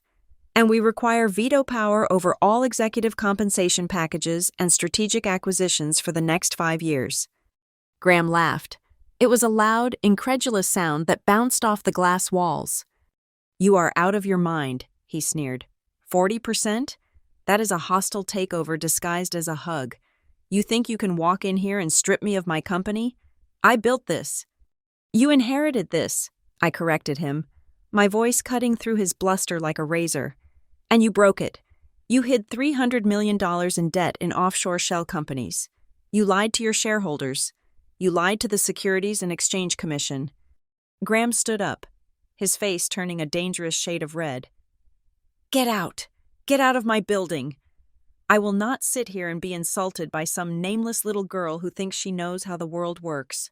He pointed a shaking finger at the door. I did not move. I did not blink. Sit down, Graham. The voice came from the side of the table. It was Arthur Penhaligon, the oldest member of the board, a man who had served under Graham's father. Arthur looked furious. Sit down, Arthur repeated. We are listening to her. Graham looked at Arthur. Betrayed. You cannot be serious. She is trying to steal the company. She is trying to save our investments, Arthur shouted back. We have seen the numbers. Graham, we know about the Cayman accounts.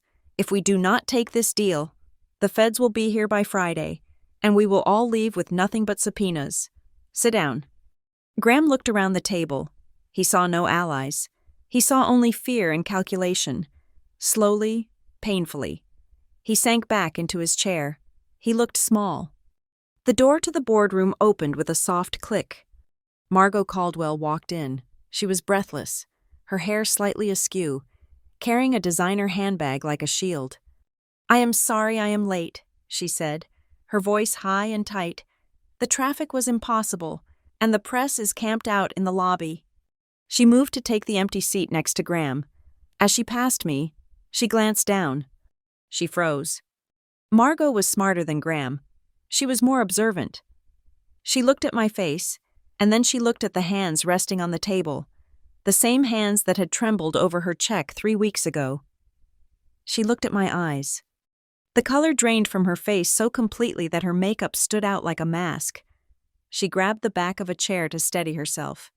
You, she whispered. I turned my head slowly and offered her a polite, professional smile.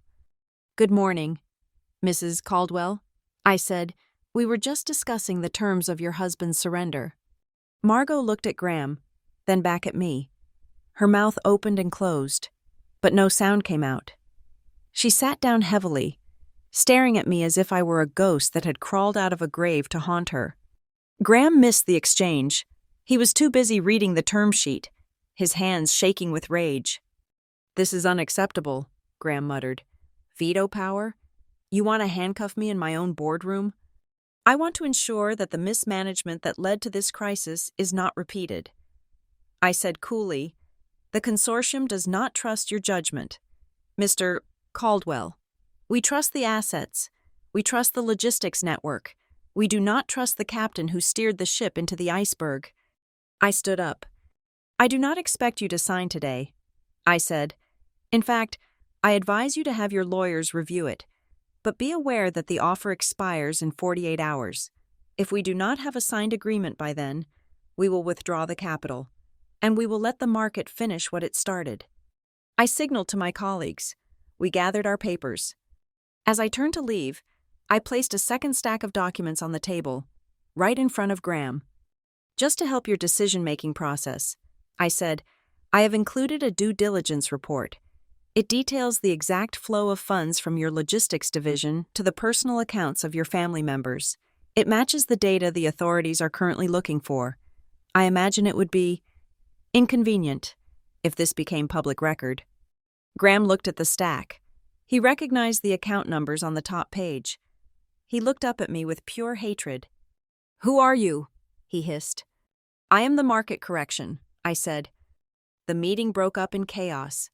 As the board members began to argue amongst themselves, I walked out into the hallway. I had barely made it to the elevator bank when I heard rapid footsteps behind me. Cassidy! It was Margot. She had followed me out. She looked frantic. Her composure completely shattered. She grabbed my arm, her nails digging into the fabric of my suit. What are you doing? She hissed, looking around to make sure no one was watching. Is this revenge? Is that what this is? Because I insulted your dress? I pulled my arm away gently but firmly. This is business, Margot. Don't give me that, she spat. You are the one doing this. You are the one attacking us. How? How does a girl who drives a rusted sedan have $200 million? I leaned in close to her. I never said I was poor. Margot, you assumed I was poor because it made you feel superior. You were so busy looking down on me that you never bothered to check who I was standing on. Margot's eyes darted around. She lowered her voice to a desperate whisper. Listen, we can work something out. You want money? We can find money. I have assets the board does not know about. Jewelry, art. We can pay you a consulting fee, a finder's fee, $5 million. Just walk away. Stop this deal. I looked at her with genuine pity. You still think this is about money? I said, I do not want your money. Margot, I have enough money to buy this building and turn it into a shelter for stray cats if I wanted to. I am here to ensure that you never have the power to destroy another person again. I turned to the elevator. Wait. It was not Margot this time. It was Liam. He was standing in the doorway of the boardroom, looking at me. He looked shell-shocked. He looked like a man who had woken up in a room he did not recognize. He walked over to us, ignoring his mother. He stopped 3 feet away from me. You, he said. His voice was hollow. You are the consortium. I am the lead partner. Yes, I said. You lied to me, he whispered, the whole time. The cheap apartment, the car, the job at Northline. It was all a lie. It was a shield. Liam, I said soft. He shook his head, a look of betrayal washing over his face. I thought you were saving me because you loved me. But you are just buying me. You are just another person with a checkbook moving me around the board. I felt a crack in my armor. I wanted to reach out to him. I wanted to tell him that I was doing this to save him from prison, to save his name, to give him a clean slate. I am saving the company. Liam, I said, hardening my voice, and if that saves you in the process, then so be it. But do not confuse a rescue with a trap. Your father built the trap. I am just opening the door. The elevator arrived with a cheerful ding. I stepped inside. Liam and Margot stood in the hallway. Margot looked terrified. Liam looked devastated. As the doors began to close, I looked at the draft of the contract I was still holding in my hand. I had not given them the final page yet, the page with the personal conditions. I smiled at them, a sad, sharp smile. Read the fine print. Graham will find it. I said as the doors slid shut. The final condition. We will discuss it at dinner. I descended 42 floors in silence. When I walked out of the building, into the bright, cold sunlight of the city, I stopped. I looked back up at the towering glass monolith. At the top, the logo of Caldwell Atlantic gleamed in steel. It was a symbol of unshakable power for 50 years. Today, it was just a sign on a building that I was about to own. I looked down at the document in my hand. I turned to the last page, the one I had kept back. Clause 14b. Stipulations regarding the transfer of executive control. Condition. All voting signatories must attend a formal closing dinner to ratify the agreement. Location and time to be determined by the buyer. I took a pen from my pocket and scrawled a note in the margin. Additional condition. The truth must be served as the main course. I capped the pen. The endgame was set. The investigation by the Securities and Exchange Commission moved from a preliminary inquiry to a formal investigation in less than 72 hours. It was a speed record that usually only happened when the evidence was irrefutable. When the news broke, the stock did not just dip, it evaporated. The graphs on my monitors showed a vertical red line dropping straight down, a visual representation of a legacy dying in real time. The bondholders, those nervous institutions that held the Caldwell debt, stopped threatening and started acting. A class action lawsuit was filed in the Southern District of New York on behalf of the pension funds, alleging fraud and breach of fiduciary duty. The bank sent the final notice: liquidate assets or face immediate foreclosure. Graham Caldwell had run out of friends, he had run out of time, and most importantly, he had run out of arrogance. His assistant called my lawyer at 9 a.m. She sounded as if she had been crying. She begged for a meeting, not next week, today. We chose a neutral ground, a conference room in a high-rise law firm in the financial district, far away from the plush carpets of Silvercrest Bay and far away from my cubicle at Northline. I arrived 10 minutes early. I sat at the head of the long glass table, my back to the view of the harbor. I wanted them to see me against the light, a silhouette of the power they had underestimated. When the door opened, Graham and Margot walked in. The transformation was shocking. It had been less than a month since that dinner, but they looked as though they had aged a decade. Graham, the lion of industry, walked with a stoop. His suit was expensive, but it hung loosely on his frame, as if he had lost 10 pounds of muscle from pure stress. His skin was gray, the color of wet ash. Margot was worse. The Ice Queen had melted into a puddle of anxiety. Her eyes were red-rimmed and sunken, devoid of the sharp, predatory gleam she had used to dissect my appearance weeks ago. She clutched her handbag to her chest like a life preserver. They sat down opposite me. Their lawyer, a man who looked like he wanted to be anywhere else on earth, sat between them. "Good morning," I said. My voice was level, devoid of warmth but also devoid of mockery. I kept it strictly professional. Graham looked at me. There was no sneer left. There was only exhaustion. "Let us get this over with," he rasped. His voice was a shadow of the booming baritone that had commanded the dinner table. I opened the leather binder in front of me. I did not rush. I turned the pages slowly, letting the silence stretch until it was almost unbearable. "The terms have changed," I announced. Graham flinched. "Changed? We agreed to the valuation yesterday." The valuation was based on a company that was not facing a federal indictment for fraud. I replied, "Since this morning, your liability exposure has tripled. The consortium is taking a massive risk by touching this toxic asset. The price of our help has gone up." I slid the new contract across the glass. I read the terms aloud, ensuring every word hung in the air like a sentence. Clause 1. The Caldwell family will divest 60% of their voting shares to the restructuring group immediately. You will retain a minority interest, but you will have no operational control. Graham's hands clenched into fists on the table, but he stayed silent. Clause 2. Graham Caldwell and Margot Caldwell will resign from the board of directors effective immediately. You will be replaced by interim directors appointed by my firm. You will be barred from entering the corporate headquarters without written permission from the new CEO. Graham made a noise in his throat, a strangled sound of protest. Barred? I built that building. Clause 3, I continued, ignoring him. The family estate at Silvercrest Bay, along with the vacation properties in Aspen and the Hamptons, will be placed in a trust as collateral against the hidden debt discovered in the Cayman accounts. If the audit reveals further embezzlement, those properties will be liquidated to repay the shareholders. "That is enough," Graham shouted. He slammed his hand on the table, but it was a weak, pathetic thud. "You are not saving the company. You are stripping us naked. You are taking my home. You are taking my name. This is vindictive. This is personal." I looked him in the eye. "It is entirely financial.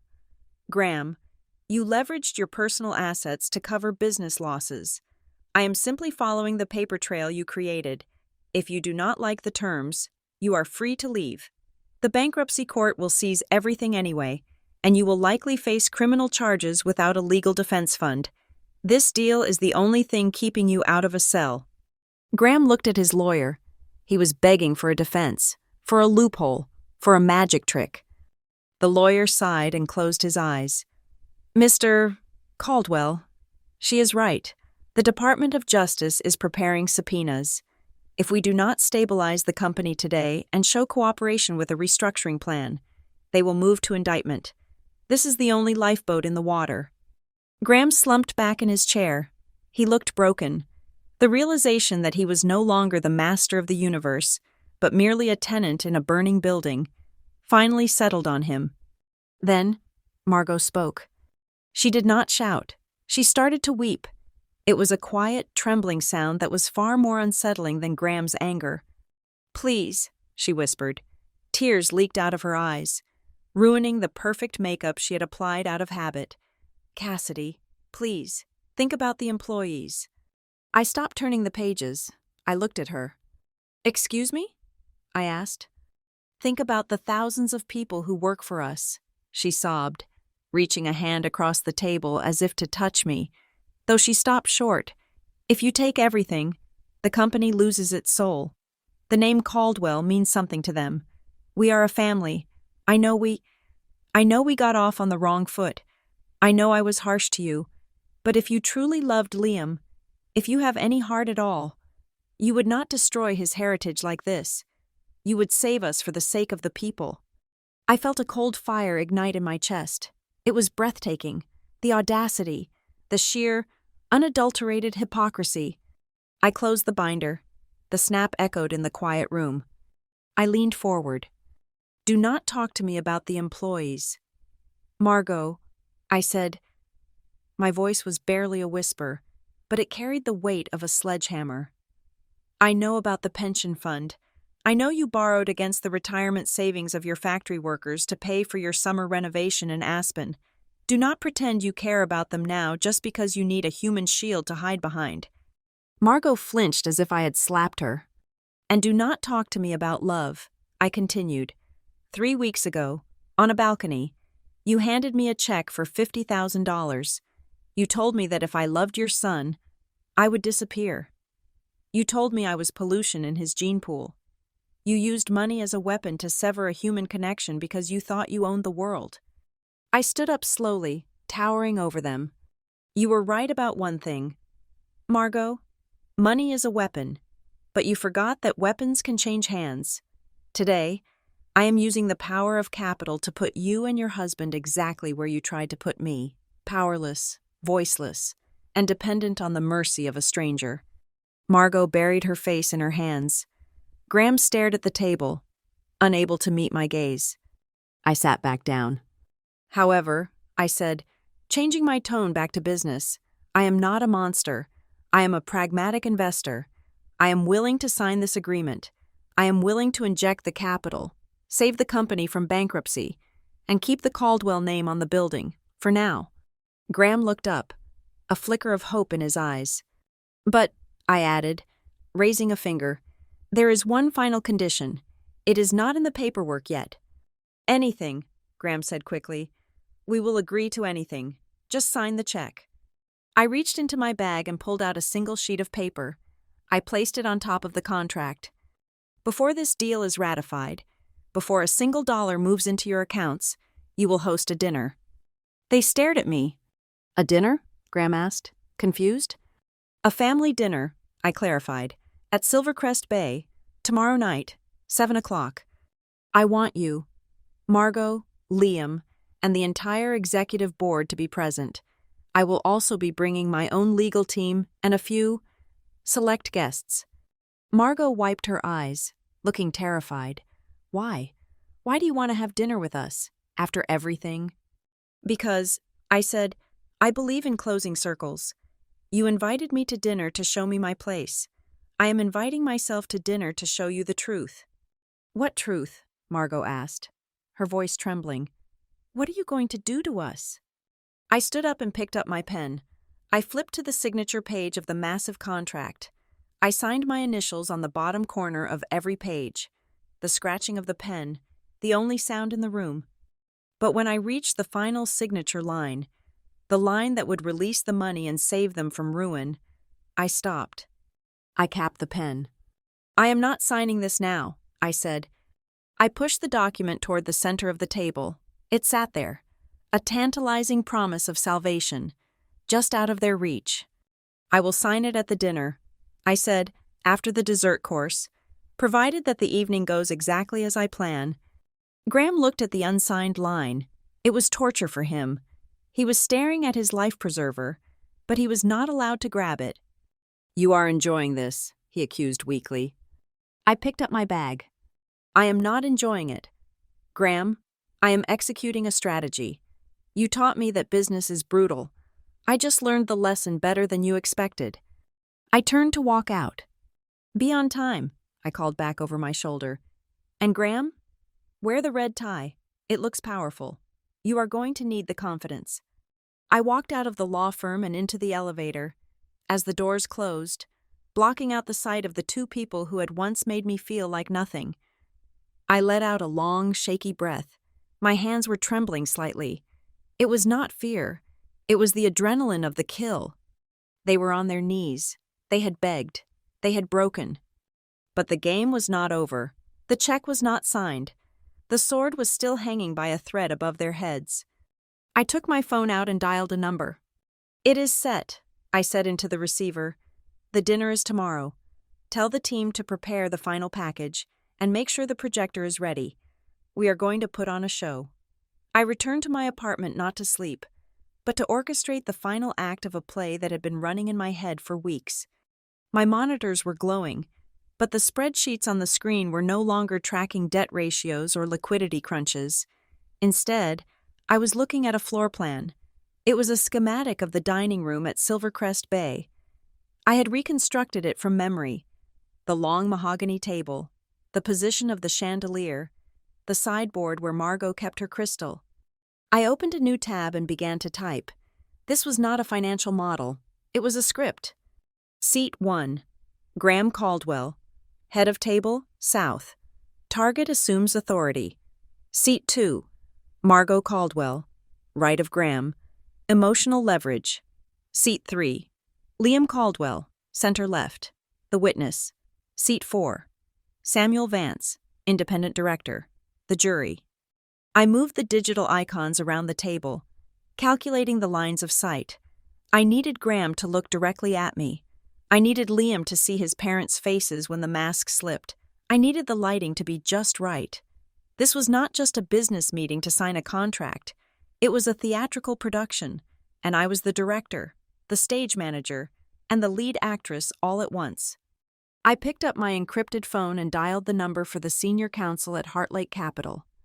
"It is time." "Silas," I said when he answered. "I need the transfer documents finalized," Silas said, his voice crisp. "We have the 40% equity stake ready for signature. The restructuring agreement is drafted. But you mentioned a supplementary envelope?" "Yes," I said, staring at the screen. "I need you to prepare a separate sealed package. Inside, I want the forensic audit of the Cayman accounts. I want the email chains between Graham and his offshore bankers. And I want the original copy of the check Margot gave me." "You want to bring evidence of a felony to a closing dinner?" Silas asked, a hint of nervous hesitation in his voice. "Cassidy, if you put that on the table, it is not a negotiation anymore. It is blackmail." "It is not blackmail if the information is already public record in a sealed indictment," I corrected him. "It is just context. Have it ready. I will pick it up at 4 o'clock. I hung up. Next, I made the call that would ensure there were witnesses outside the family. I scrolled through my contact list until I found Samuel Vance. He was the one member of the Caldwell board who had consistently voted against Graham's reckless expansion plans. He was a man of old-school integrity, the kind who hated that his name was attached to a sinking ship. "Mr. Vance," I said, "this is the representative for the restructuring consortium." "I recognize your voice," he said heavily. "I suppose you're calling to tell me I'm being fired along with the others." "On the contrary," I said, "I am calling to offer you a lifeline. I am hosting a dinner tonight at the Caldwell estate. We are going to finalize the deal. I want you there." "Why?" he asked. "Because when the dust settles, Caldwell Atlantic is going to need a chairman who knew the truth and tried to stop it." I said, "If you want to save your reputation, be at that table at 7 o'clock. There was a long pause, then a single word. "I will be there." Then came the hardest message to send. I opened a blank sheet of expensive, heavy stock paper. I did not want to text Liam. A text was too casual for a funeral. I picked up a fountain pen. "Liam, tonight is the end of the war. There will be a dinner at your parents' house. It is the last time the three of us, you, Graham, Margot, and the woman you used to know as Cassidy, will be in the same room. I am not asking you to come as a Caldwell. I am asking you to come as a witness. 7 o'clock.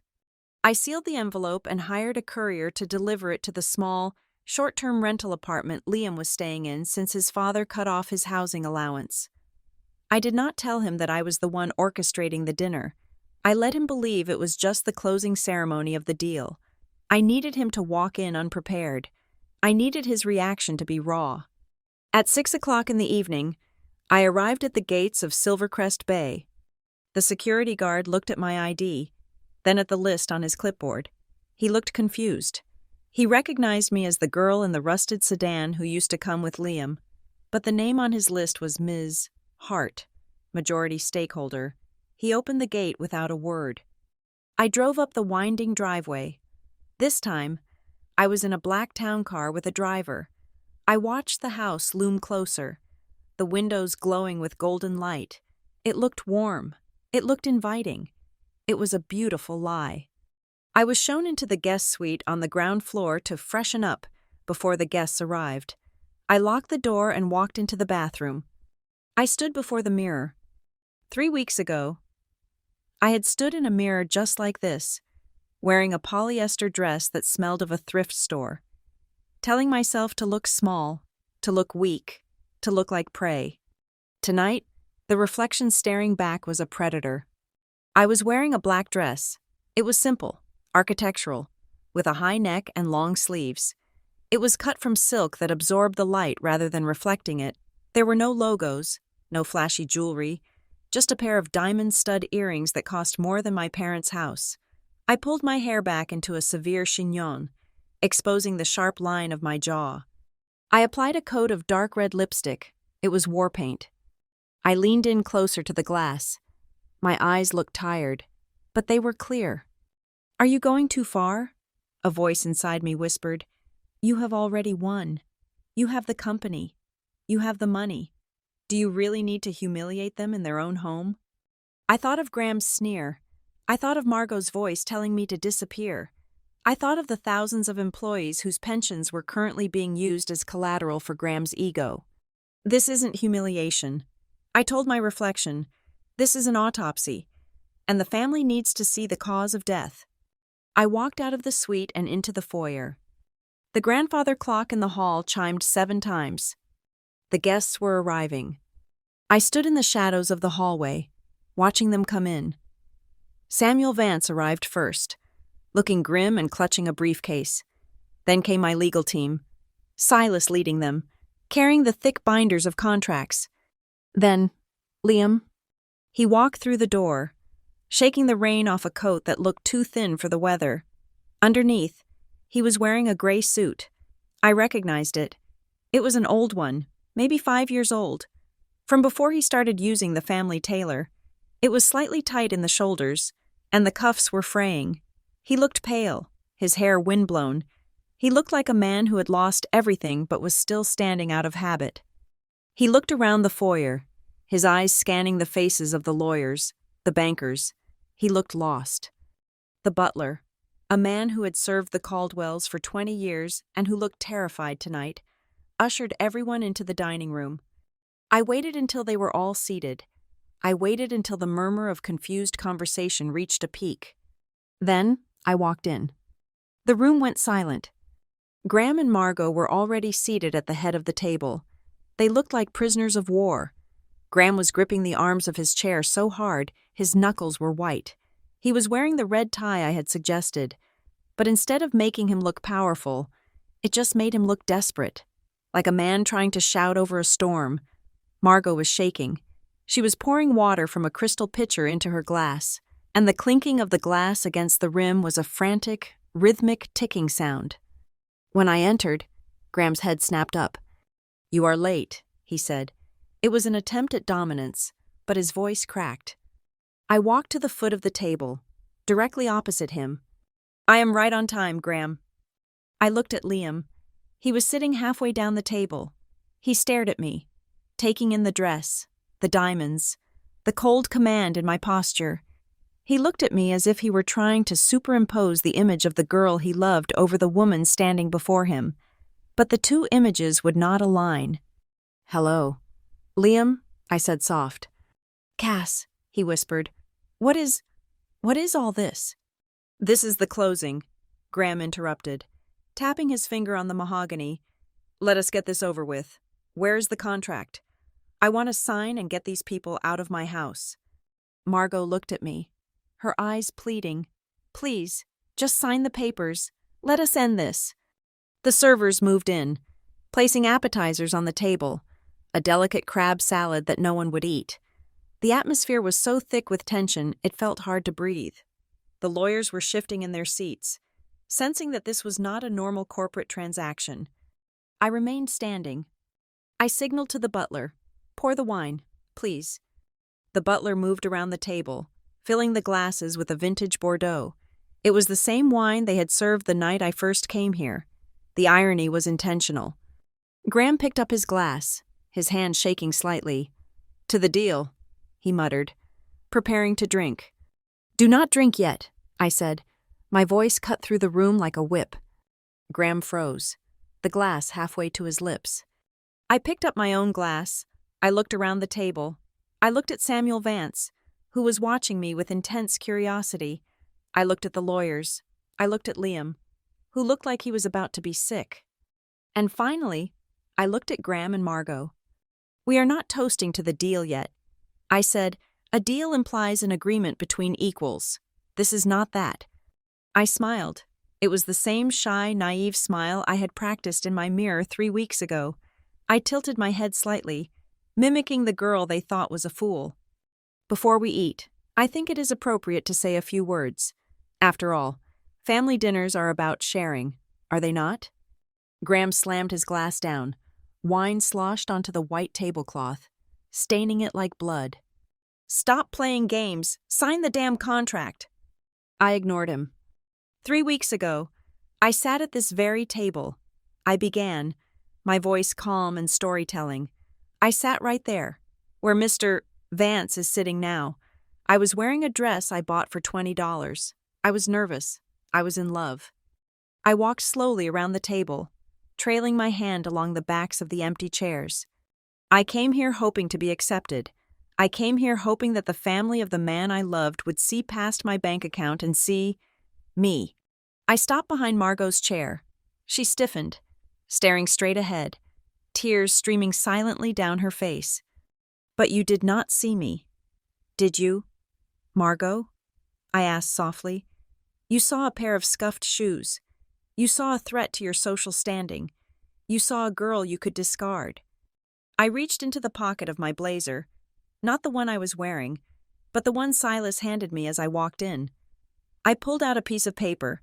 It was encased in a plastic evidence bag. I tossed it onto the center of the table. It landed on top of the crab salad. It was the check for $50,000. Everyone stared at it. "You gave me this," I said. "You told me to take it and vanish. You told me that if I truly loved your son, I would leave him because I was not one of you." Liam stood up. His chair scraped loudly against the floor. "Mom?" he choked out. You paid her?" Margot sobbed, covering her mouth with her hand. "Sit down, Liam," Graham barked. "It was a test. And she took it, didn't she? She took the money." I laughed. It was a cold, dry sound. "Oh, Graham, you still do not get it." I walked back to the head of the table. "I did not take the money because I needed it. I took the check because I needed the routing number." I leaned forward, placing my hands on the table, staring directly into Graham's eyes. "You see, that check was not drawn from a personal account. It was drawn from a shell company called Caldwell Atlantic Shell 4, an entity that does not exist on your public books, an entity you used to hide $300 million of toxic debt." The room gasped. Samuel Vance picked up the evidence bag, staring at the check with horror. "My God," Vance whispered. "It is true. You were paying personal bribes with corporate funds." "That is a lie," Graham shouted, standing up. "Is it?" I asked. I snapped my fingers. Silas opened the second binder. He pulled out a stack of documents 3 inches thick. He passed them down the table. "Here are the bank transfer records." I narrated as the pages were passed. "Here are the emails from you, Graham, instructing your CFO to falsify the quarterly earnings. And here." I pointed to the last document, which landed in front of Liam. "Is the plan to liquidate the employee pension fund to cover your margin calls next month?" Liam looked down at the paper. His hands were shaking so hard the paper rattled. He read the lines. He saw his father's signature at the bottom. He looked up at Graham. The look on his face was not anger. It was total, devastating disillusionment. "You stole their retirement?" Liam whispered. "Dad, tell me this is not real." Graham sank back into his chair. He looked defeated. The fight had left him. The truth was out, sitting on the starch-white tablecloth, undeniable. I walked over to Liam. I did not touch him. I just stood near him. "I told you, Liam, I am not here to destroy the family. I am here to stop the rot." I turned back to the room. I raised my glass again. "So, to the truth." I drank. No one else moved. "Now," I said, setting the glass down, "bring me the contract." Silas handed me the pen. I looked at Graham and Margot. They were silent. Shrunken figures. The grandeur of the room. The portraits of ancestors on the walls. The crystal chandelier. It all looked like a set for a play that had been canceled. I turned to the last page of the agreement. "There is one final signature required," I said, "but it is not mine." I pushed the paper toward Graham. "Clause 14C, I said, "the resignation clause. You will sign this now. You will step down as CEO. You will step down as chairman. You will hand over voting control to the consortium. And in exchange, I will not send these documents to the Department of Justice tonight. I will give you 24 hours to announce your retirement for health reasons." Graham looked at the pen. He looked at his wife, weeping silently. He looked at his son, who could not even look at him. He picked up the pen. His hand trembled, but he signed. I took the paper back. I checked the signature. "It is done," I said. I looked at Liam. "The company is safe," I told him. "The employees are safe." And then I turned and walked toward the door. I did not stay for the food. I did not stay for the apologies. I had done what I came to do. "Cassidy!" Liam called out. I stopped in the doorway, my silhouette framed by the light of the hall. "Where are you going?" he asked. I looked back at him, at the ruins of the dynasty I had just dismantled. "I am going home. Liam, I have a job to do in the morning. I own a company now." I walked out into the night, leaving them sitting in the silence of their beautiful, broken home. The silence in the dining room was not empty. It was heavy, suffocating, and electric. I stood at the head of the table, not as a guest, but as the prosecutor in a trial they did not realize had begun until this very moment. I looked at the faces around me, the confused board members, the terrified lawyers, and the family that had tried to discard me like a receipt. I cleared my throat, the sound echoing off the vaulted ceiling. "Do you remember the first time I sat at this table, Margot?" I asked, my voice deceptively light, almost conversational. It was a Tuesday. I wore a blue dress. You told me that I did not belong in your world. You asked me if I knew the difference between a salad fork and a dinner fork, as if cutlery were the measure of a human soul. Margot stared at her plate, her hands trembling so violently that her diamond bracelets clicked together. "And you, Graham?" I continued, turning my gaze to him. "You made a joke about my car. You told me that people like me always want something from people like you. You called me a climber. You said you had to protect the family assets from, what was the word? Parasites." I reached into the leather portfolio Silas had placed next to me. I pulled out the evidence bag containing the check.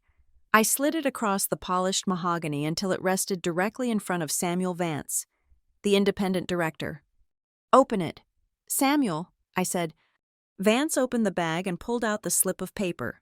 He adjusted his glasses. $50,000, Vance read aloud, his voice grave. "Payable to Cassidy Hart. Signed, Graham Caldwell." "But look at the account number." "Samuel," I urged. Vance squinted. "This is not a personal account. This is drawn on Caldwell Atlantic Shell 4. A murmur rippled through the lawyers and bankers. They knew exactly what that meant. Using corporate funds for personal payoffs was embezzlement. It was illegal. "That is a lie," Graham shouted, standing up, his face purple with rage. "That is a forgery. She is trying to frame me." I did not flinch. I reached back into the portfolio. And here, I said, raising a stack of papers, is the email thread from your family attorney, instructing a private investigator to dig up dirt on my family in Iron Creek. The subject line reads, "Find something nasty to scare the girl off." I tossed the emails onto the table. They scattered like leaves. And here, I continued, my voice rising, gaining the sharp edge of a blade, is the forensic audit of your Cayman Island accounts. It details $300 million of debt hidden in shell companies you set up to deceive your shareholders, your board, and the government. Graham looked at the documents. He recognized them. He recognized the font, the letterhead, the damning truth of his own corruption. "This is stolen property," he sputtered, pointing a shaking finger at me. "You hacked my servers. I will have you arrested for corporate espionage. You cannot use this." Silas, my lawyer, spoke up for the first time. His voice was calm, the voice of a man who held all the aces. "Actually, Mr. Caldwell, these documents were obtained through a whistleblower submission to the Securities and Exchange Commission, which makes them public record as of this morning's filing. And regarding the bank transfers, those were provided by the creditors who are currently foreclosing on your loans. Everything here is admissible." Graham slumped back into his chair. He looked at his lawyers, but they were looking at their shoes. There was no defense for the indefensible. "Now for the part you did not see coming," I said.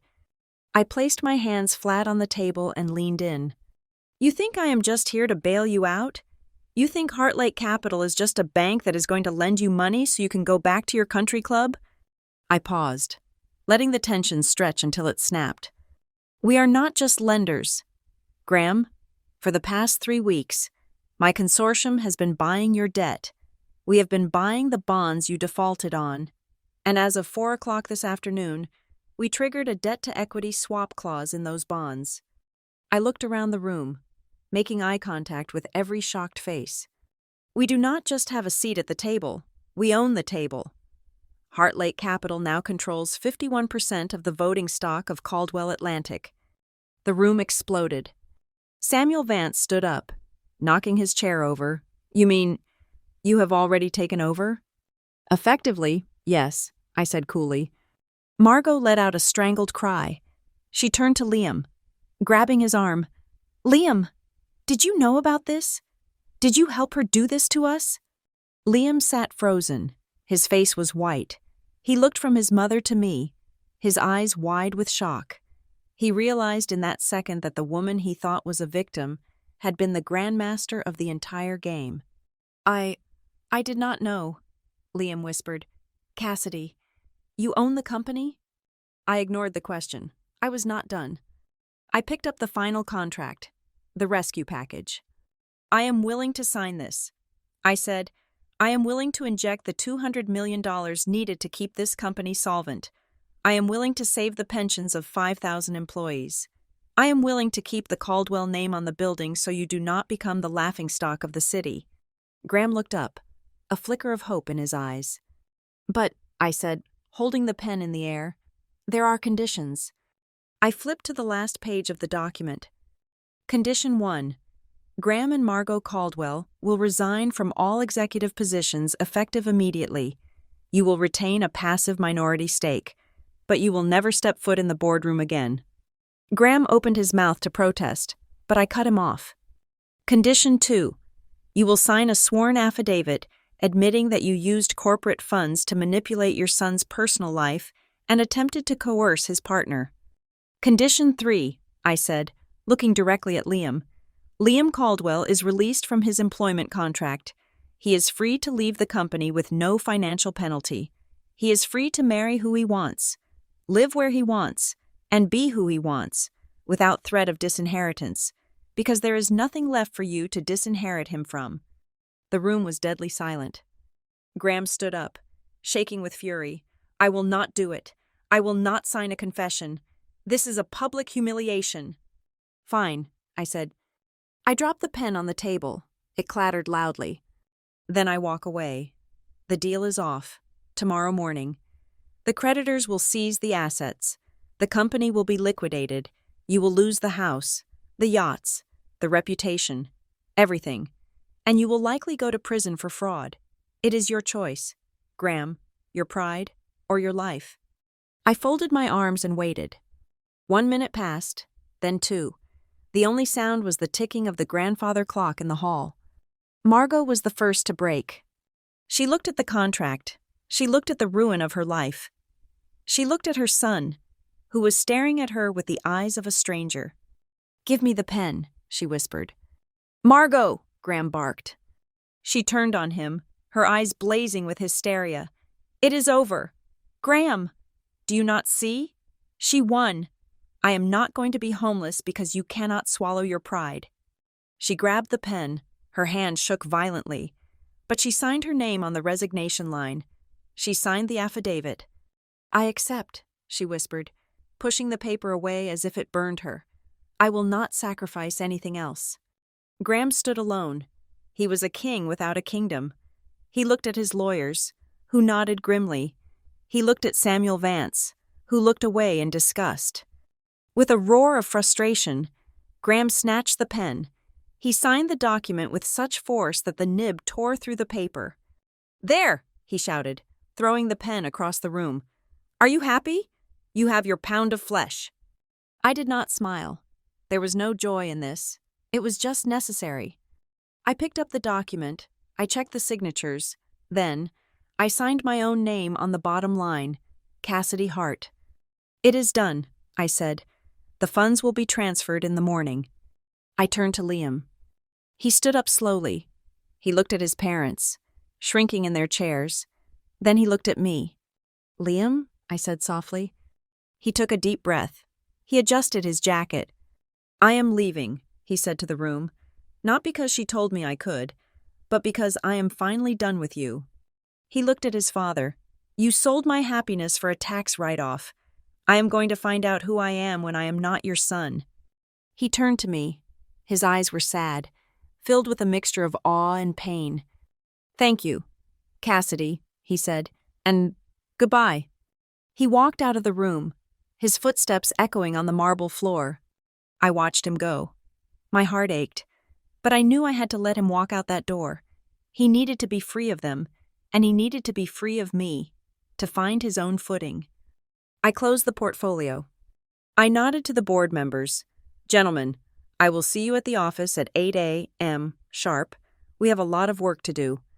I turned and walked out of the dining room, leaving Graham and Margot sitting in the ruins of their dinner party, surrounded by cold food and the ghost of their empire. I walked out the front door of the mansion. The wind off the bay was strong, whipping my hair around my face. The air smelled of rain and salt. It smelled clean. I reached the bottom of the steps. "Cassidy!" I stopped. I did not turn around immediately. I closed my eyes and let the sound of his voice wash over me. I turned. Liam was standing by his car, the wind tearing at his coat. He looked at me across the gravel driveway. The distance between us was only 20 feet, but it felt like a canyon filled with secrets and money and lies. He did not run to me. I did not run to him. We just stood there, two survivors of a war that had destroyed everything we thought we knew. "Are you okay?" he called out. "I am free." "Liam," I answered. "Are you?" He looked up at the night sky, then back at me. He nodded slowly. "I think I'm starting to be." He opened his car door. He hesitated, looking at me one last time. "I will see you around. Cassidy Hart." "Maybe," I whispered to the wind. He got in his car and drove away, his taillights fading into the darkness of Lakeview City. I stood there for a moment longer, clutching the contract that proved I had won. I had the empire. I had the revenge. I had the justice.